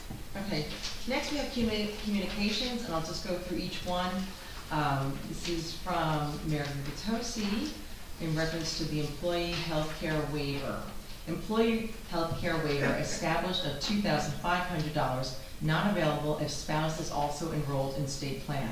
The goal is to provide incentive for employees to take coverage with their spouse's plan and reduce the costs of our health care plan. Potential savings could exceed $30,000. Next, on the Fair Share Housing Development fees. This is effective February 1st, 2025. This ordinance is consistent with the municipalities across New Jersey that participate in affordable housing. This ordinance and trust has existed for multiple years, but was never activated. This is the determination to make effective immediately was the decision of the mayor to ensure maximum compliance in support of affordable housing as we move forward. Fees collected will be used to advance the borough's affordable housing goals, to purchase properties and renovate housing. Next, the mayor shared with us a memo or a communication on alternate side of the street parking. Concerns were raised by residents, and these rules are intended to protect our residents and make sure that our DPW can clear our streets. The borough will be enforcing this, and the threat of accumulation of snow, no specific number of inches, will trigger enforcement. Next, we talked about this earlier, the strategic task force community volunteers. The volunteers for commissions have been shared with the commission chairpersons. There's been a lot of task force volunteers signing up. This is wonderful. We have a lot of people volunteering, and they are being assigned. Mayor Gubitosi was going to do the assignments this week, but as you know, he's out of town, and he plans to reach out to each volunteer separately as soon as he is able. And then next, the removal of freeze on beach locker waiting list. It is in response to concerns raised by many residents who were frustrated because new signups were not being accepted. Now they can add their names and they can check their status on the community pass. And of course, subletting lockers is not allowed and could result in the loss of the use of your locker, which we covered earlier. And then, let's see, 319 Lorraine Avenue. I have an update. We did identify an auctioneer. We received a proposal. I will be reviewing the proposal with each council member in the next 2 weeks. We hope to have the resolution for our next meeting, and I will reiterate this will be done legally, respectfully, transparently, and inclusively. So now the residents will have an opportunity to own a piece of Bradley Beach history as well. And that completes my communication. Next we go on to the consent agenda resolutions. We are going to table resolution 2025-90. We've been asked to table it. So I would like to make a motion. We'll start with that first, Erica? Yes. Okay. I'd like to make a motion that we table 2025-90, approving the United Engine and Truck Company to apply for a coin toss permit. Do I have a second? Second. Mr. Noble? Yes. Ms. Greenblatt? Yes. Mr. Nowicki? Yes. Mr. Weber? Yes. Mayor Gubitosi, excused. This is going, that was gonna be for July 4th, so they have time to come back Yeah, and. yes, they just- do. Yes, okay. So meanwhile, I would like to make a motion to approve the consent agenda resolutions 2025-88 through 2025-90 parade. Do I have a second? Can I ask one question? Absolutely. Go forward? Sure. 2025-92 authorizes the County of Monmouth Mosquito Control Division to conduct aerial mosquito control operations within the borough of Bradley Beach. Do we know if there's a need for the public to be Okay. advised? Well, what happened, Matt and I discussed this today, I'm sorry to get back to you That's okay. sooner, but it's been a crazy day. But we do this every year, and if there is an event where there is a massive amount of mosquitoes, the county contacts the police to let them know that they're going to be coming and treating. You will be notified in advance if there is going to be treatment. I don't think there's been a treatment for years, but. As long as I've been up Yeah. here, There's a they haven't. reference to aerial. But they, Is- yeah, yeah. Is that no. like a plane or? Yeah, a plane or a helicopter. So they need, the county needs this before they can do that. But if there was like a outbreak of West Nile virus or something they were trying to deal with, they couldn't wait for a council meeting, so they need this now. As long as we do this every year. Yes. And as far as I know, they've never done it. They need this. If they did spread it, So they it would was get, the town would emergency. get notified. So would the residents be notified if there was an aerial spread? Yes. Definitely. Okay, Yes. that was what my Yes, question yes, was. they will. Okay. Me and the mayor have a running joke with the solution. The same question, Shanna. Okay, So, yeah, right, with councilman. she says she gets that one a lot, okay. Okay. So, we had a second, did I say Oh, yes? is anybody gonna second for the rest of the Second. consent? Thank Okay. you. Mr. Noble? Yes. Ms. Greenblatt? Yes. Mr. Nowicki? Yes. Mr. Weber? Yes. Mayor Gubitosi, excused. Next, we have individual resolutions. So we have 2025-94, audit corrective plan for 2022. I know Matt wanted to fill us in on this one real quick. Yes, Council President. I know that some folks have been asking about the corrective action plan for 2022. It's finally been done. We're trying to catch up on a lot of the financial issues that the borough has been facing over the last few years that are well known to this council and to many members of the public here. This is one step in that process. There'll be more to come. But I will tell you that the way corrective action plans are written, they're written very briefly and without a whole lot of detail. That's by design by our CFO, who I think a lot of you met and had a chance to interact with the last meeting. He'll be coming back to additional meetings as well as we get more into the budget season. But it's our goal to clean up the finances as best as we can and be transparent with the public also as best as we can. Thank you, Council President. Thank you. Any questions, comments? All right, let's make a motion to approve 2025-94. Second. Mr. Noble? Yes. Ms. Greenblatt? Yes. Mr. Nowicki? Yes. Mr. Weber? Yes. Mayor Gubitosi, excused. Next, we have 2025-95, a resolution endorsing Revolution, New Jersey, and the 250th anniversary of the founding of the United States in 2026. Shauna, you want to fill us in on that one? So all of the municipalities are encouraged to participate in the 250th anniversary in 2026. And the first step is encouraging municipalities to formulate a resolution and pass a resolution, and then there will be a liaison that's assigned, and the Bradley Beach will be participating in this celebration in whatever way we determine is best for us. Wonderful. Okay, I'd like to make a motion that we approve 2025-96. Second. Mr. Noble? Yes. Ms. Greenblatt? Yes. Mr. Nowicki? Yes. Mr. Weber? Yes. Mayor Gubitosi, excused. Next, we have 2025-96, Bradley Beach Business Community Alliance, 2025 Memorandum of Understanding Memorialization. Did I say that right? Memorialization. Thank you. Yeah, I missed a syllable in there. So Mayor Gubitosi and Paula Gavin updated this memorandum to best benefit our businesses and our residents. I think they did a great job, and I'd like to make a motion to approve Resolution 2025-96. Second. Mr. Noble? Yes. Ms. Greenblatt? Yes. Mr. Nowicki? Enthusiastically, yes. Mr. Weber? Yes. Mayor Gubitosi excused.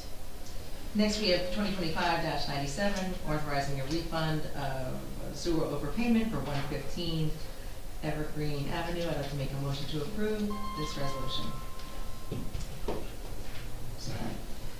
Yeah, right, just, Actually, it should be 510, and that's been corrected on the website. Oh. I'm sorry, I just didn't get a oh, chance to. I was about to, Yeah, no, it's 510. I apologize. My brain was a little, okay. given the hour that I originally posted it. 510 Evergreen Avenue. Okay. 10, not 115. Okay. Yes, 510. Okay. Good. Do I have a second? Second. Mr. Noble? Yes. Ms. Greenblatt? Yes. Mr. Nowicki? Yes. Mr. Weber? Yes. Mayor Gubitosi excused. Next, we're going to make a motion to table Resolution 2025, approving a contract with Park Mobile LLC. Do I have a second to table this resolution? Second. Mr. Noble? Yes. Ms. Greenblatt? Yes. Mr. Nowicki? Yes. Mr. Weber? Yes. Mayor Gubitosi excused. Next, 2025-99, approving a contract with Granicus to provide proprietary computer software and related support services for transient accommodation host compliance.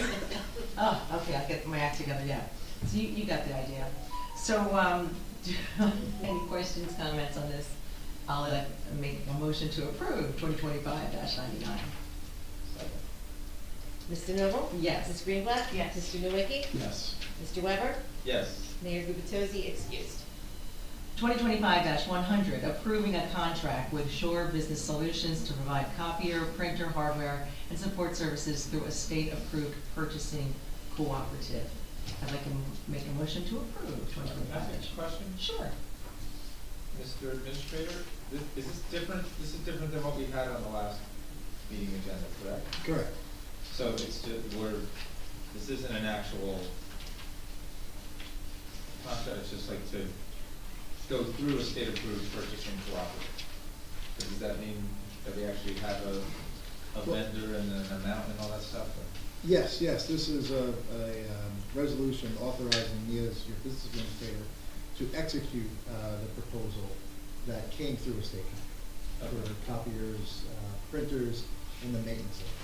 And we're leasing the equipment. Is that appearing on the bills list, or is that going to appear on the future bill list? That'll appear on the bills list, not today's bills list. Okay, future We one. haven't executed the agreement, Okay. but future bills list, yes. So do we know a dollar amount of this, or it's not? It should have been in your packet, yeah, it should be you should have. Oh, I don't have the resolution open here. Okay. Don't remember that one? No. Because there was a very nice, it had like pictures and everything like that. I just don't remember seeing a dollar amount. Did anybody see a dollar amount? Well, actually, my question from last time was, do we know how many copies? How many copiers? We are adding a few because there was not one in the community development we discussed, you and I. And also the police department is getting a new one because theirs was malfunctioning on a regular basis. So we're increasing the number of copiers overall, printer copies, and scanners. And then replacing the one in the main office. But I apologize, I thought you had it. I sent it electronically with your electronic packets. There's not a dollar amount on that thing that you're looking at right now, Greg. There's not a dollar amount. Yeah, it's $1,045.18 per month for 60 months. But for each copy? No. The whole package, yeah. No, all of them That together. includes the lease and the maintenance of the equipment. How many months is that? 60 months and up to 60. 25,000 pages a month, and then there's an overage rate. Okay. It's It's an office copier. Gotcha. Thank you for indulging me. I just Absolutely. I remember from last time. Thanks. So were we in the middle of a second? Yes. I will second. Thank you. Mr. Noble? Yes. Ms. Greenblatt? Yes. Mr. Nowicki? Yes. Mr. Weber? Yes. Mayor Gubitosi excused. Next is 2025-101, terminating qualified purchasing agent Kimberly Humphrey for reasons of economy and efficiency. Any discussion? I'd like to make a motion to approve 2025-101. Second. Mr. Noble? Yes. Ms. Greenblatt? Yes. Mr. Nowicki? Yes. Mr. Weber? Yes. Mayor Gubatosi, excused.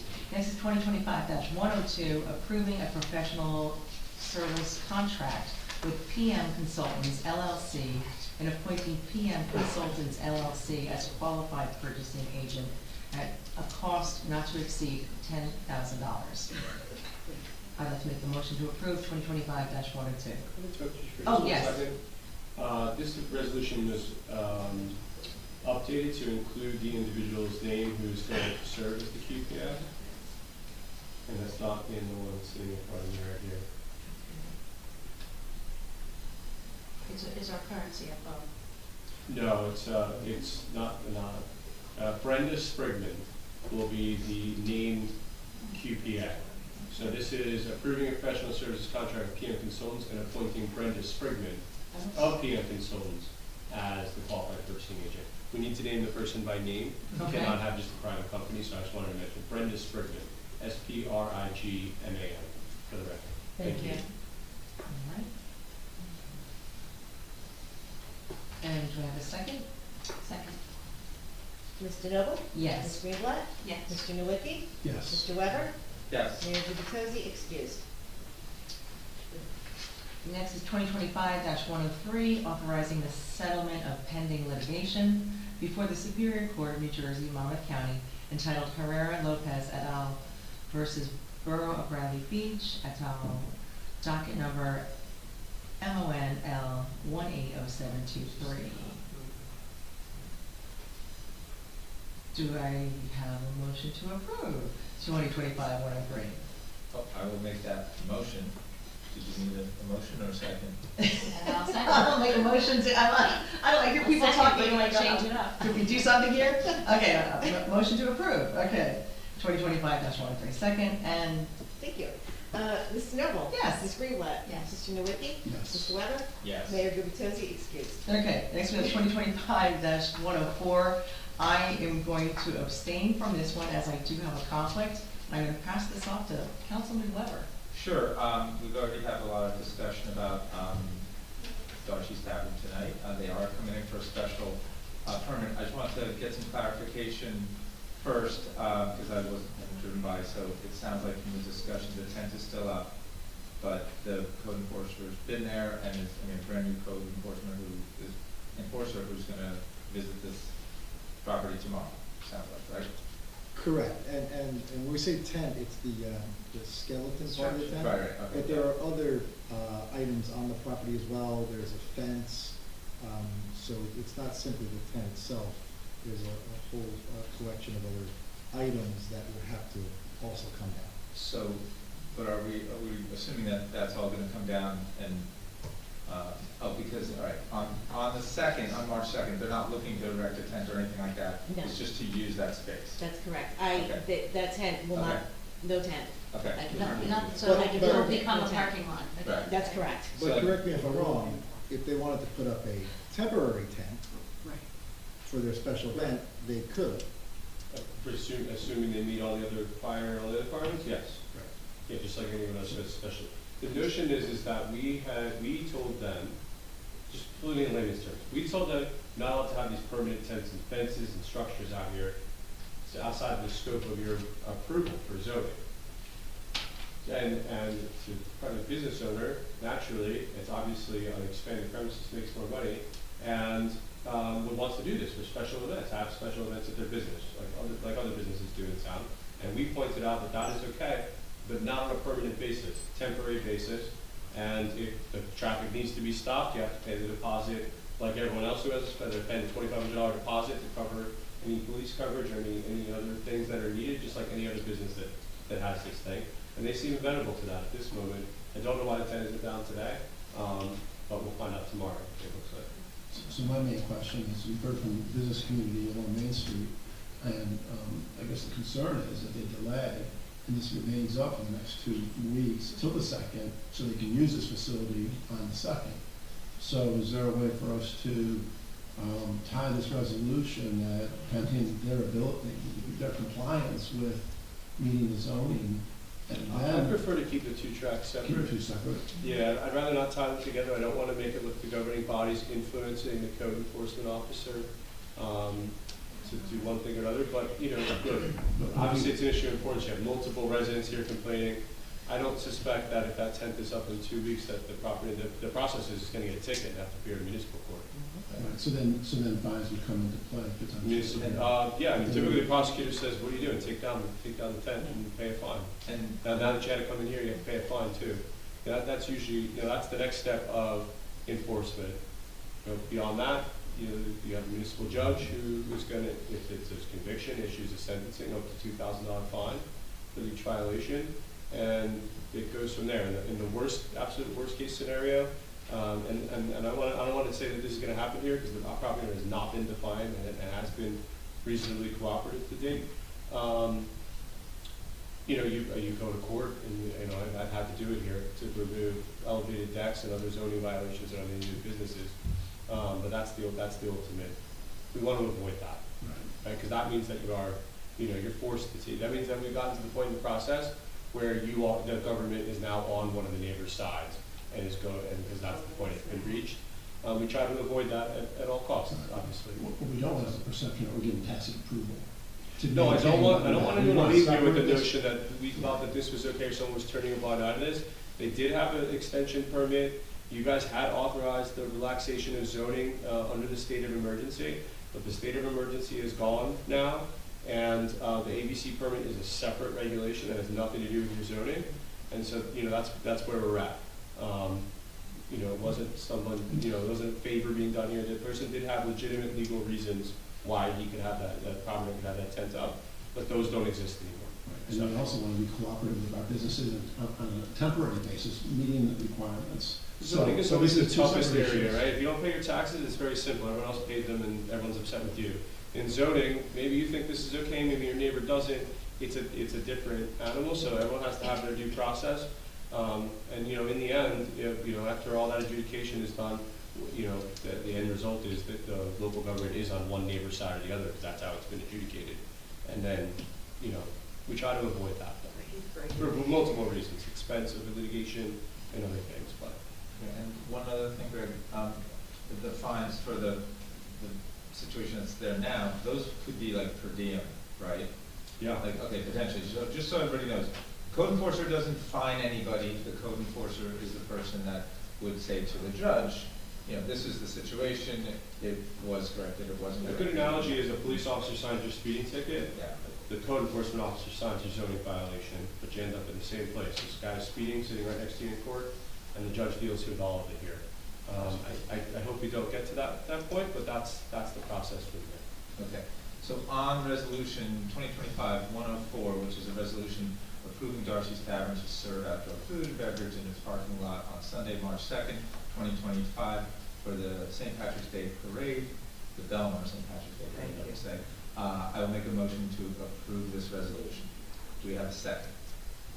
I'll second. Mr. Noble? Abstaining. Ms. Greenblatt? Yes. Mr. Nowicki? Yes. Mr. Weber? Yes. Mayor Gubitosi, excused. Next is 2025-105, the bill is for February 18th, 2025. I'd like to make a motion to approve 2025-105. Mr. Noble? Yes. Ms. Greenblatt? Yes. Mr. Nowicki? Yes. Mr. Weber? Yes. Mayor Gubitosi, excused.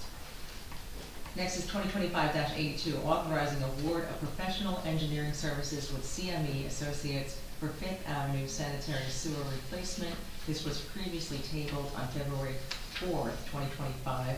I'm going to throw this over to Councilman Nowicki. Thank you. You're welcome. So, as brought up by T.J. Cohn, questioning this during the open comment period. So the situation is this. Back in December, a contract was awarded to Fernandez Construction to line the sewer from from Main Street to Fletcher Lake Road, basically the 600 block, 500 block of Fifth Avenue. And then also included in that was resurfacing of that street of Fifth Avenue from Fletcher Lake down to Madison, because the street from on the 600 block had already been resurfaced by American Water, and they did a water replacement. when I saw this back in January, it was a flag because all the documents that I reviewed, said that we were gonna replace all of the sewers. So when I went back and looked at the previous resolution, somehow that got through, that there was a consideration to do a lining versus replacement. But the commitment to the borough, all streets were going to have replaced sewers. So basically what we decided was, in order to do it the right way, that we needed to stop that contract with Fernandez Construction, delay it, I should say, and remove the lining from that contract and delay the notice of proceed for the resurfacing of Fifth Avenue. We've also asked, which this particular resolution is for CME to provide us the cost of the engineering work to actually replace the sewer main from Main Street down to Madison. And then Fernandez Construction, and then we will advertise that in the near future, scheduling the construction hopefully after school is out, so we won't disrupt the school schedule on Fifth Avenue in Bridley, and be able to then, once that's completed through the summer months, be able to resurface that road, and that will be our completion of that particular piece of Fifth Avenue.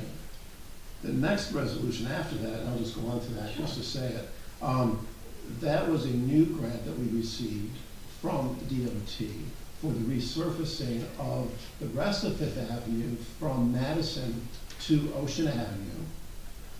And then we would also not line that sewer, but we will also do the design work to replace the sewer all the way to Ocean Avenue.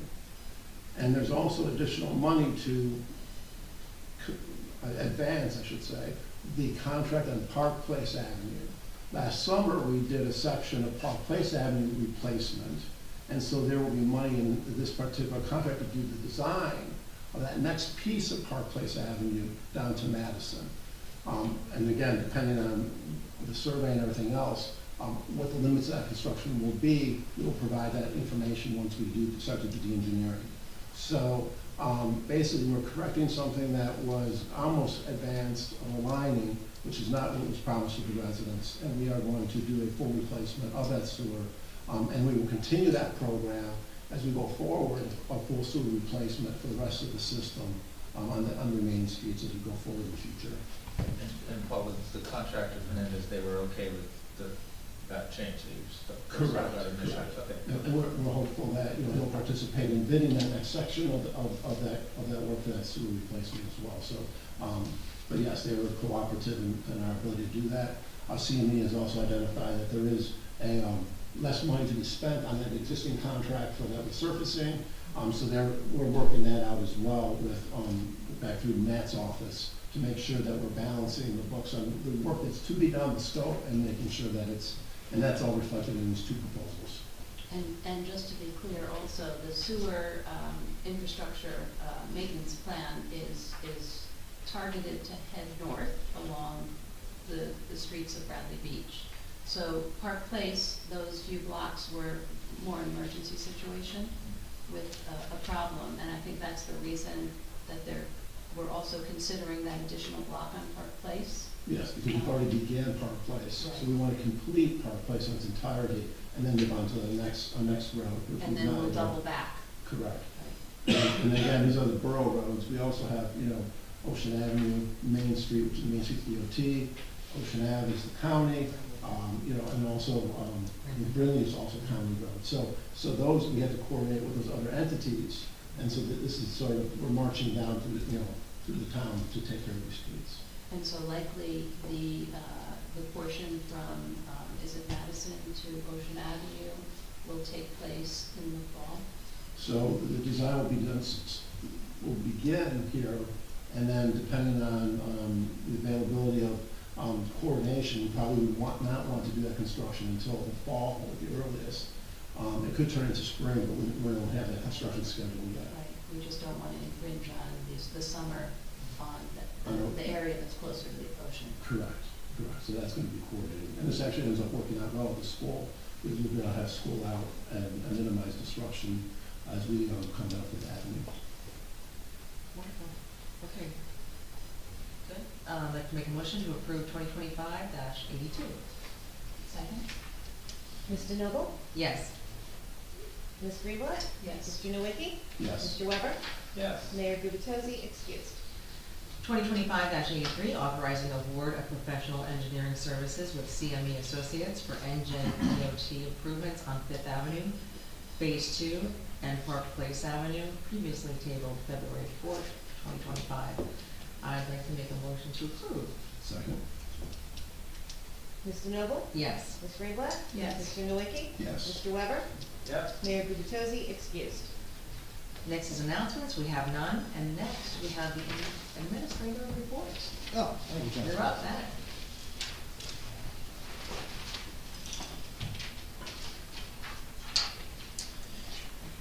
A few things to report back on. Tonight, we're going to go into an executive session. I'm going to brief the members of the council on the negotiations so far with Local 152.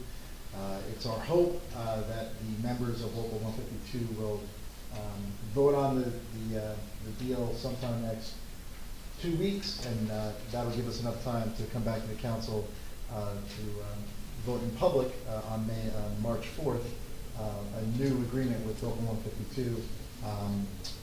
But I'll be briefing them today on the details of it in executive session. I wanted to give a shout out to my hometown of Belmar for being gracious in coming to the Bradley Beach with their police officers to assist me and the chief here, and also accommodating me and the Director of Public Works as well. We're trying to fine tune as much as possible the operations of both the police department and the Department of Public Works, and our friends in Belmar have been very helpful. I also want to give a big thank you to the Neptune Department of Public Works, who've been very helpful to Director Cafone and the DPW here. It really goes to show how important these relationships are. So when you have a good chief of police and a good DPW director, they're able to leverage resources in other communities to the benefit of the folks in Bradley Beach. And in return, like for instance, on March 2nd, when there's the Belmar Lake Como St. Patrick's Day Parade, you'll see members of the Bradley Beach Department of Public Works and members of the Bradley Beach Police Department also in Belmar assisting them as well. So it's great for the residents to know that your directors of the departments have good relationships with other directors in other towns as well. I want to mention, I mentioned the last time I was here, we want to have a report about Jazz Fest. Unfortunately, Amy Hall is not going to be able to be here today, but she will be here, hope at the next meeting. But by all accounts, it seemed to be a resounding success. Even got on the front page above the fold in that illustrious weekly newspaper, the Co-Star. So I want to congratulate Amy on doing a great job. Also, two more things. We've been working with JCP&L on some of the poles on Main Street. If you notice, particularly in the northern end, there are some poles that look like, you know, with the wind the last couple of days, that they were going to come over. So it's taken a little bit of time, and we're working with the Department of Transportation as well to get those poles replaced, not fixed, but completely removed and replaced.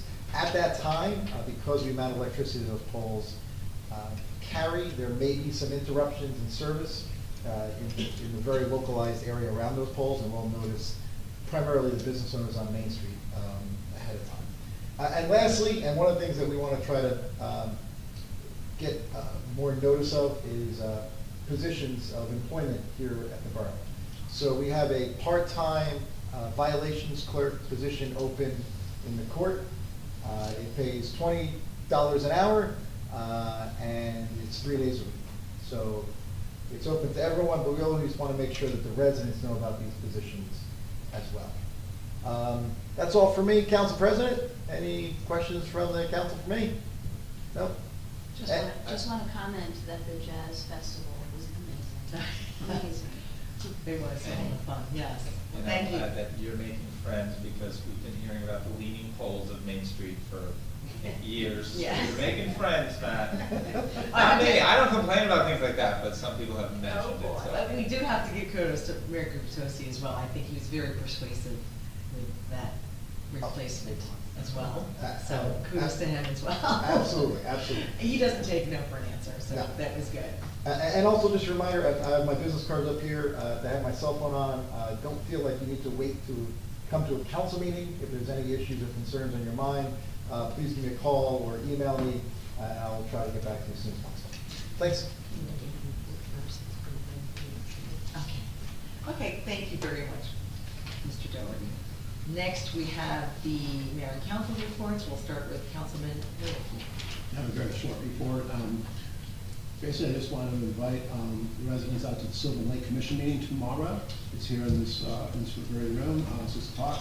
And we'll be speaking about the various projects and the status of those.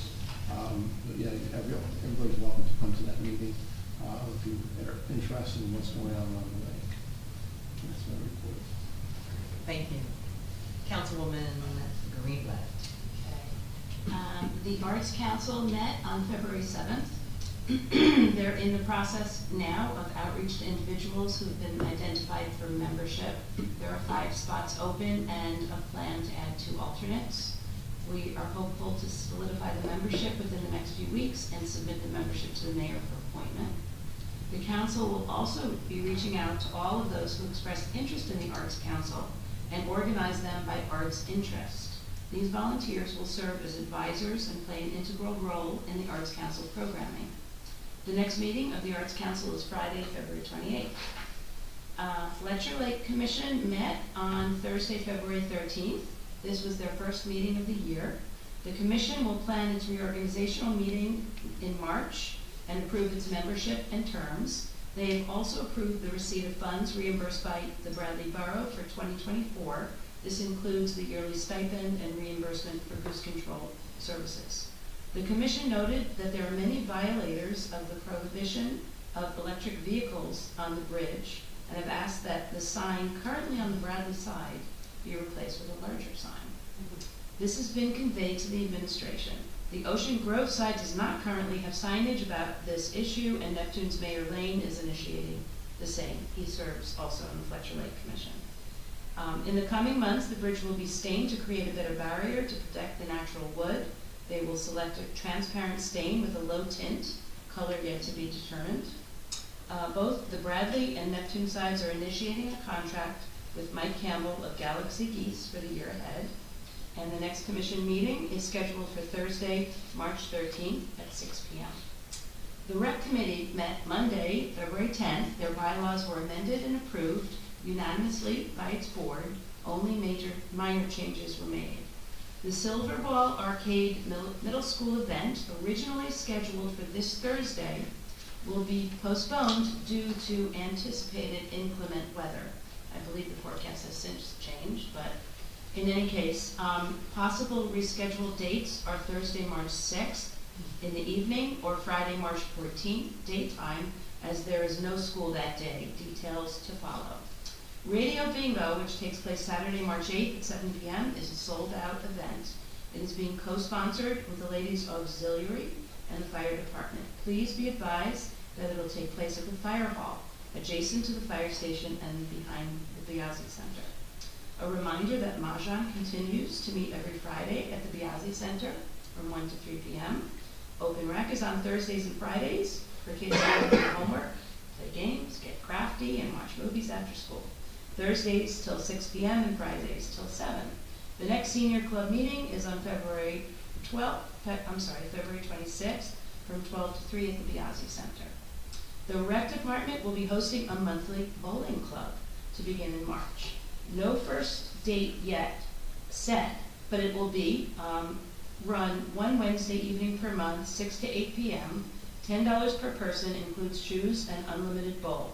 There will be a student drop-off associated with this event at the rec center, enabling parents an evening out. Grammar-age students can expect movies, popcorn, and fun under the supervision of adults.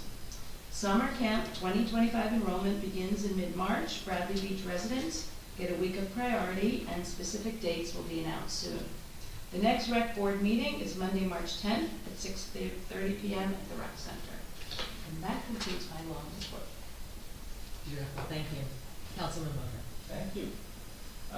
Only the first aid squad report for the period ending today, February 18th. The squad responded to 10 day calls and 5 night calls. For 15 calls, 10 were medical, 5 were for fire calls. the squad is pleased to announce our newest addition to our ambulance, which is 8856, a stricter starcher power lift. I don't really know what that means. Stricker, starcher, power lift. Striker. Striker. Striker power lifter. Okay, it's got a CK instead of a K. Okay, striker. Somebody knows better than me. Power lift. This will help the squad prevent back injuries by hydraulically lifting our patients onto the ambulance. It is also safer for our patients as the stretcher is locked to a track, preventing you from dropping. The squad welcomes our newest member, Sith Castillo. There were no out-of-county mutual aid requests. The squad requested no mutual aid for this operational period. They fulfilled 100% of their assignments for this period. And as always, they're looking for volunteers, for qualified individuals. There is free training. You want to do this, you can find an application on the borough's website. And they are accepting applications for their cadet program for young people 16 to 18 years of age who are interested in serving their community. For the rest, I will say Jazz Fest was really great. Initially, I was like, why are we doing a tourism thing in the middle of winter, whatever?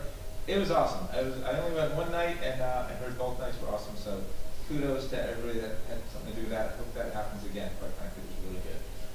The Bradley Beach Environmental Commission continues to work on sustainable Jersey. They're going to have, I don't have the date of the next meeting, so I'm not going to bother guessing at that. But they continue to work on Sustainable Jersey, like I said, which is a system where you accumulate points for doing good environmental things. And I think by the end of the month, they're going to tell Sustainable Jersey what we're going for, and then for the rest of the year, we're actually going to document all those actions that we're doing that are good for the environment and get those points and become, yet again, a sustainable Jersey town. And that concludes my report. Thank you, Councilman. The Board of Ed has a meeting this evening, so I'll report on that next meeting. The Bradley Beach Safety Commission had a meeting on February 5th. There was one application at 510 Monmouth Avenue to remove one tree and replace it with one tree. They established staggered terms for their members, and their current balance of their account is $14,736. The tourism had a meeting February 11th. It reviewed the Bradley Beach Jazz Festival, which I'll cover in a short time, and they had a couple resolutions. They're going to be in the Monmouth County Guidebook this year, and their current balance in their trust is $77,181.86. And I just wanted to give a massive thank you to Amy Hall for running the Jazz Fest 2025. It was a brilliant idea, and it was a resounding success, and it's a testament to Amy's vision and dedication. She put countless hours into making this event a success, and we're all so grateful for her efforts. And the music was amazing, the atmosphere was fantastic, and she had wonderful sponsors that helped contribute to this wonderful event: Ohana Rising, Darcy's Tavern, New Jersey American Water, Rappaport Flooring, Seawall Architecture, Posh Real Estate, Monmouth County Tourism, and Luna Verde. And she also had some wonderful volunteers, including Jane DeVelville, Shauna Greenblatt, Julia Titus, Adelie Hall, Georgie Eckert, Olivia Davidson, Mo Jensen, Lieutenant Josephine Solaro. She had the Bradley Beach Elementary School students would help people find their chairs. It was very cute, and they helped them upstairs. Also, the custodians were helping, Ed and Phil, Dr. Heidelberg, and Morgan McCleary Gonzalez was also volunteering. And of course, Anthony Leprado. He is the musical genius at Bradley Beach Elementary School, and he was amazing. It just was a magical evening, and we look forward to it again next year. And we're even talking about bringing some jazz players in during this summer, since it was such a big hit. So that completes my report. So at this time, I would like to welcome the public with any questions or comments. Jeff, come on up.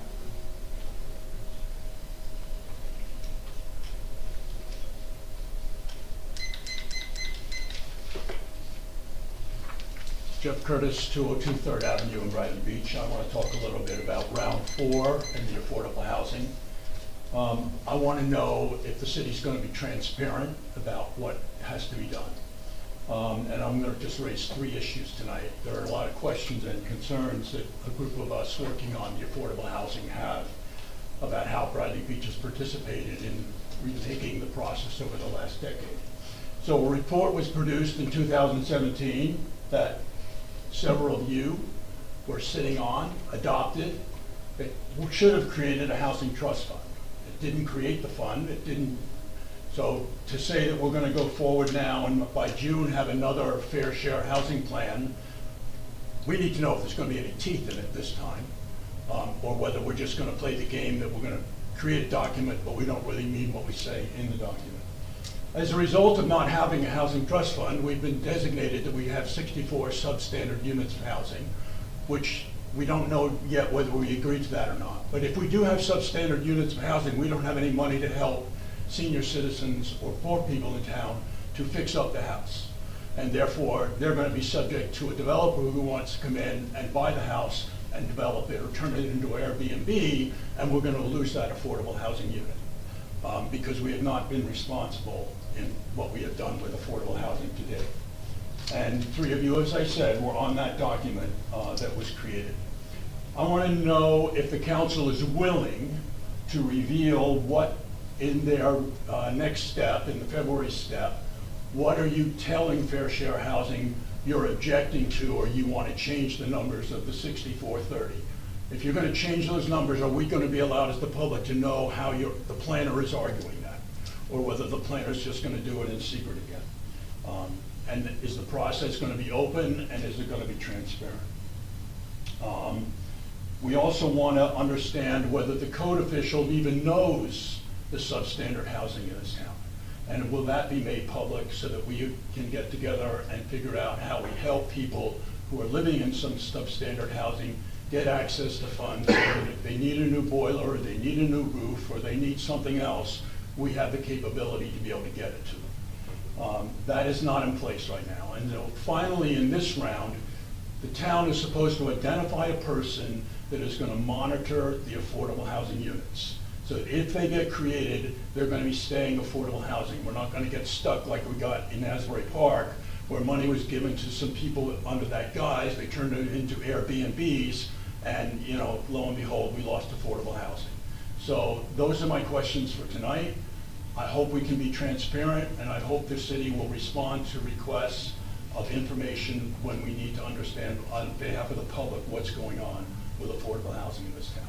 Thank you. Thank you. If I, Jeff, before you leave, if I may, Council President, Greg, can you help answer this question? Because, the question is about, saying the planner is doing something in secret. I mean, my understanding is that the planner it's a negotiation right now between our planner and Fair Share Housing or the state as far as the number of units now. I saw the old process. Okay.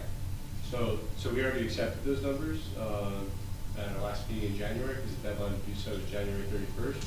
They're published on the DCA's website and our resolution accepting them. The planner now has to create a housing planning element to satisfy those numbers.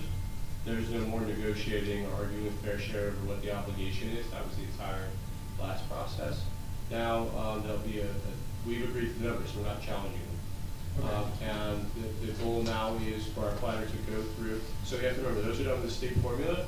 And I'll give you an example. In some towns, they indicated that you could put housing on the medians, large medians, right? Because it's really just done from like an aerial.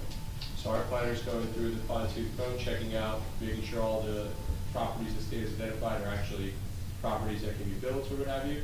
They're applying the big hit land adjustment, which is in the prior rounds of COA. There's a number of different mechanisms by which the town modifies those numbers, which are relatively well established. They're not really arguable, as I mentioned before. The arguing is kind of over. Windshield surveys, frequent land adjustments. There's a number of them listed specifically in the resolution that we've adopted the last meeting in January, which is on the borough's website as well, because that was part of we had to publish it. So I say for your reason, a lot of this was done like in litigation, and the public didn't really know what's going on. So this as the new act, the 4th round, kind of flips that on its head. If you agree with what the basic formulas, then you just kind of skip to the end of the process of fair share, going through the deductions you're entitled to, publishing everything now up front instead of at the end. We don't know where that's going to land. It really depends on the planner's work at this point in time. The housing plan element must be aired before the planning board and land use board here, I should say, because it's merged. So there'll be a hearing there as well on the housing plan element, just like any other aspect of the master plan. And I don't know what the final number will be, but there'll definitely be a presentation on that and how the housing element essentially says how the borough is going to meet whatever that final number is. Some of the rules on what counts to meet that final number have changed in this fourth round with respect to group homes and types of treatment houses or disabled houses for disabled people. So the planner's taking all of those new rules into account. But yeah, I mean, your point's well taken, and it was all done in litigation and executive session mostly in the past. The Act has brought that right to the front. So we've already announced what we accepted, what we're doing, and it's all published. It's all published. That's what the Act, the new Act, required. Can I just add one other thing? My understanding is that that 64 number where they say that it's the current need and there's like all the substandard housing. I read those state documents and they say something about, well, their definition of substandard housing is housing without full kitchen facilities and housing without full bathroom facilities. And I can't think of any places in Bradley Beach that don't have like indoor plumbing and full bathrooms and kitchens. I mean, maybe one place I can think of one place, but that's about it. So is that like, I'm just wondering if that's the number we're going to end up with, that 64 number, because I read those state documents, maybe I don't understand it, but it just seems like that doesn't apply here. I don't know, we don't have any houses like that. We understand the documents to say that there should be money available in the trust fund in any town that if a person who meets the income guidelines, and they're pretty high, I mean, we're not talking about very low income people, we're talking about moderate income people too, that if they need a loan or something to fix up a house and they can't get it because they don't have enough money, the city should have enough money to be able to help a person replace the boiler, replace whatever it is. And you know, that was what the Housing Trust Fund was created for 10 years ago. No argument there, and we both know we don't have any money in that, but what I'm saying is, I thought the state was coming up to that 64 number by saying, there's so many places that don't even have kitchen facilities, and I just don't know of any places that So the new Act requires the town to back that with the bond. And so that has been, I can't give you the details of that, because, you know, one, I'm not the affordable housing authority for the town, so when this presentation comes out, I'm sure I'll explain it all as well. But they may be recovering fees that we have not collected in the past as part of what we're doing here for our new round of compliance. So your elected officials have, I don't want to go into the details yet until we don't want to prejudice ourselves, because right now we're in the window to get potential objectors. However, the elected officials that you've elected are very well aware that they would need to back up that housing rehab, and they do have a plan so that doesn't fall on the taxpayers of Bradley Beach, which we'll be going forward with as well. And when do we find out that plan? After the objection deadline passes, that will be the housing plan element. And is that the March deadline? You looked at that. Is that the March one? I believe so. That's when we start doing it, and then you have to have public hearings. You have the list, Austin. Okay. Which one of those timeframes do we get to know as a public? The June 30th date for adopting the binding resolution of the housing element and fair share plan. That is the plan that would explain how you would meet your. But do we get to see the plan before it gets bound on us? I believe so. I believe there's a hearing before the land use board. You can't adopt a housing element or it's part of the master plan. So there should be a public hearing. I believe. Look, I'm not the affordable housing official, don't quote me on this, but I believe. Who is the affordable housing official? Wiener Law Group. Yeah, it's a law group, and they're going to say that they can't reveal anything because they're a law group. Do we have a person in this town yet who is responsible to administer affordable housing? Who's doing municipal housing? Yeah, I don't think yet. I don't think one was assigned yet. We don't have one yet. So that's part of it as well. When will that be decided? By June. It's got to be decided by June. But that's when you're bound. Can the public participate in this process before we're bound? I believe we will introduce an ordinance, and it will go to the planning board for a hearing, and then it will come back here for hearing. There are 2 hearings on the housing element. Okay. Thank you. Any other questions or comments? Paula?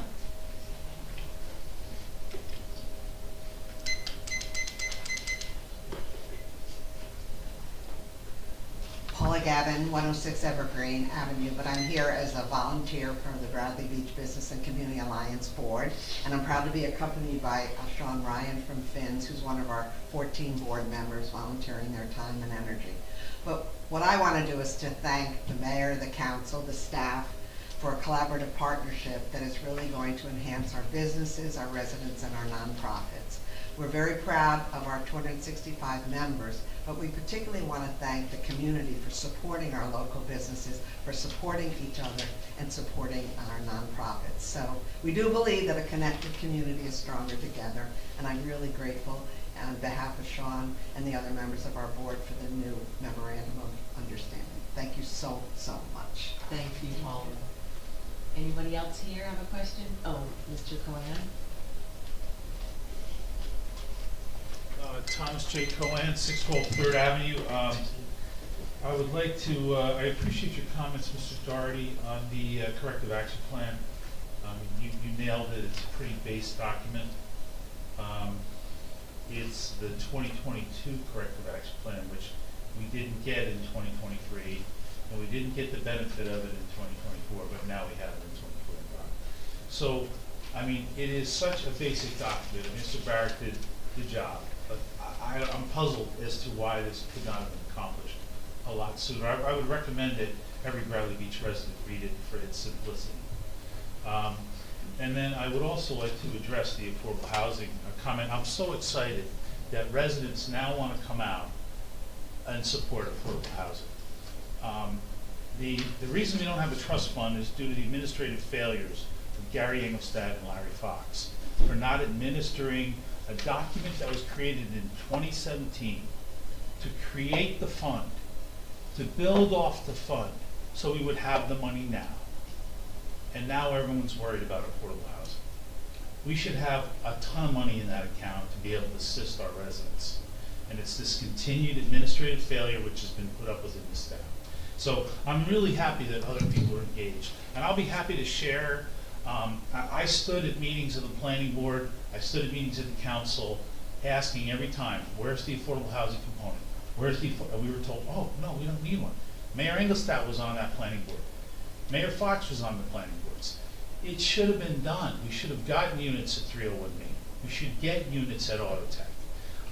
And this fund should be very strong so we could actually do what we're supposed to. So I'm very excited that other residents now are excited about it, and I'm happy to share my emails to Fair Share Housing from 2017 requesting why these units weren't put in. They didn't care, but now they care. So it's a crazy system, but let's get it right this time. And I'd be happy to volunteer to be on any other committees regarding the affordable housing. Thank There's a different narrative Fair Share Housing will say about that. Okay, I'm sorry. please do not speak unless you're at the What Fair Share podium. Housing say about that? Okay, let's not engage. We can talk, we can make a nice committee and everybody can talk nicely and politely to each other. Thank you. Erica, okay, we have one more question or a comment? Yes, you have Oh, one hand. I'm gonna go to Brigitte. I'm sorry, I didn't see it on me, so. That's okay. We'll go with Brigitte.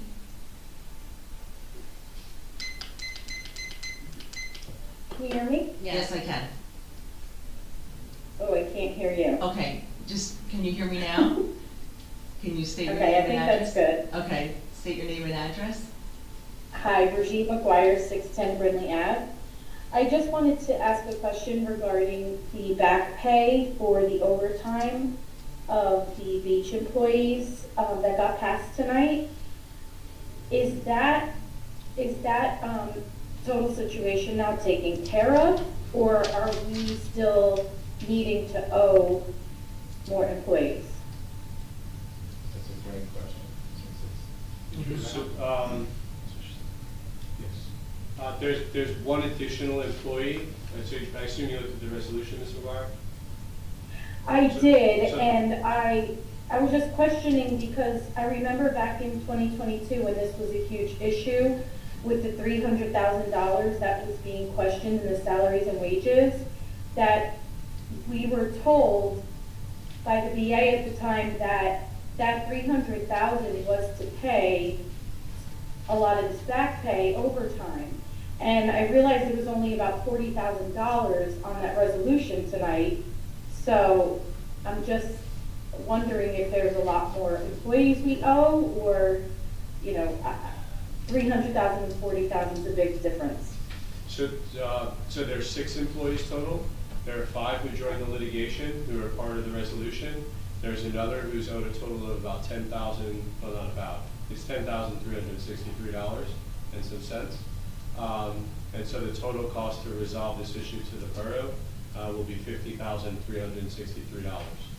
And that takes care of that issue. Okay. I don't specifically recall the $300,000 being budgeted, but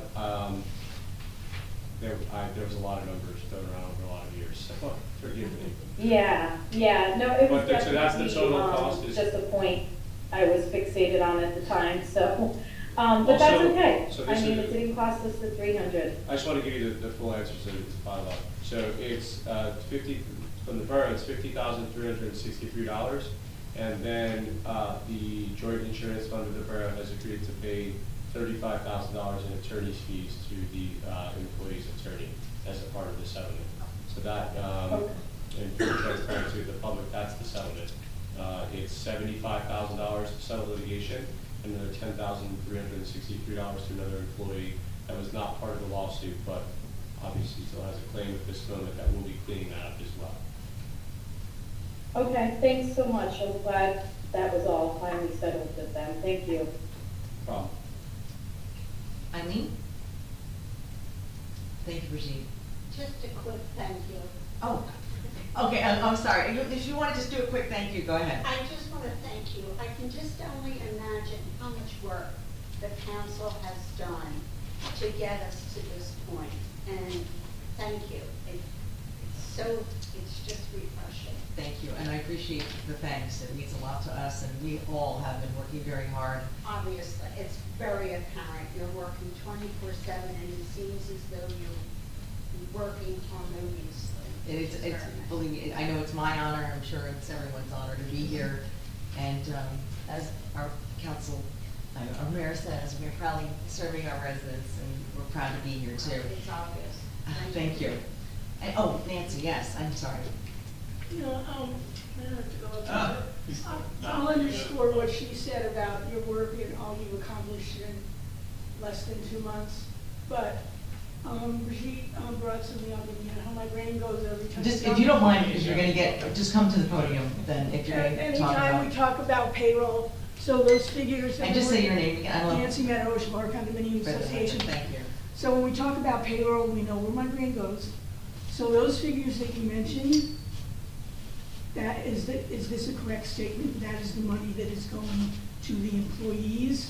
It does not address any payroll taxes or other taxes that are due on those wages. I We will still owe believe them. it's the gross, and I think we're paying them through payroll. I think we're issuing, that will be taken care of for the employees, whether we issue it through payroll or they get a 1099, it'll be accounted for. Right, but if it goes, I'm just saying that there's payroll taxes of which we, like any other business, pay our portion. So that figure is not the only figure, it's not the final figure from the Borough of Bradley Beach. There will be additional figures to pay. Is that correct? I have to ask the CFO specifically, maybe there's employer side payroll when we process that, do you know that? 7.65% match. Their gross wages. This is their gross wages. So we do owe, we will still owe on Social Like, Security, Medicare, unemployment, disability. But remember, these are wages that they were owed Oh, I'm not years denying, ago. I'm not denying it. So. It's really up to the employee. If this is a settlement, so I'm not actually sure how we're paying them. I mean, remember, they brought more claims than just the payroll once it became a lawsuit. So there was discrimination claims. So to the extent that the employee, it's up to them to pay their taxes, right? I mean, I don't know how we're paying them. If it's compensatory or if it's going to be paid as though the wages were supposed to be paid originally. I'm not entirely sure about that, but suffice to say that the employees will be responsible for filing. Well, I'm not concerned with the taxes that they pay.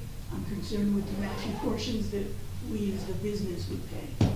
It's encumbered at 53,363, so that's all inclusive, that's what we're paying. That's the bottom line number that comes out of the budget. But you'll see more payrolls, Mr. Bennett, more payroll problems being resolved coming soon. That's a whole other discussion. You've been discussing it for a long time, so I thought you wanted to. Okay, anybody else? Thank you. So, before I make a motion to go into executive session, I just want to say thank you. Thank you for being here. Thank you for your questions, your comments, your concerns. We work for you, and we're always open for those questions. Don't feel you have to wait till this meeting. You can call Matt, you can call any of us, and we'll work things out. And please keep Al and his family in your prayers and your thoughts, and I'll keep everyone updated as we hear progress on their healing. And I'd like to make a motion that we go into executive session.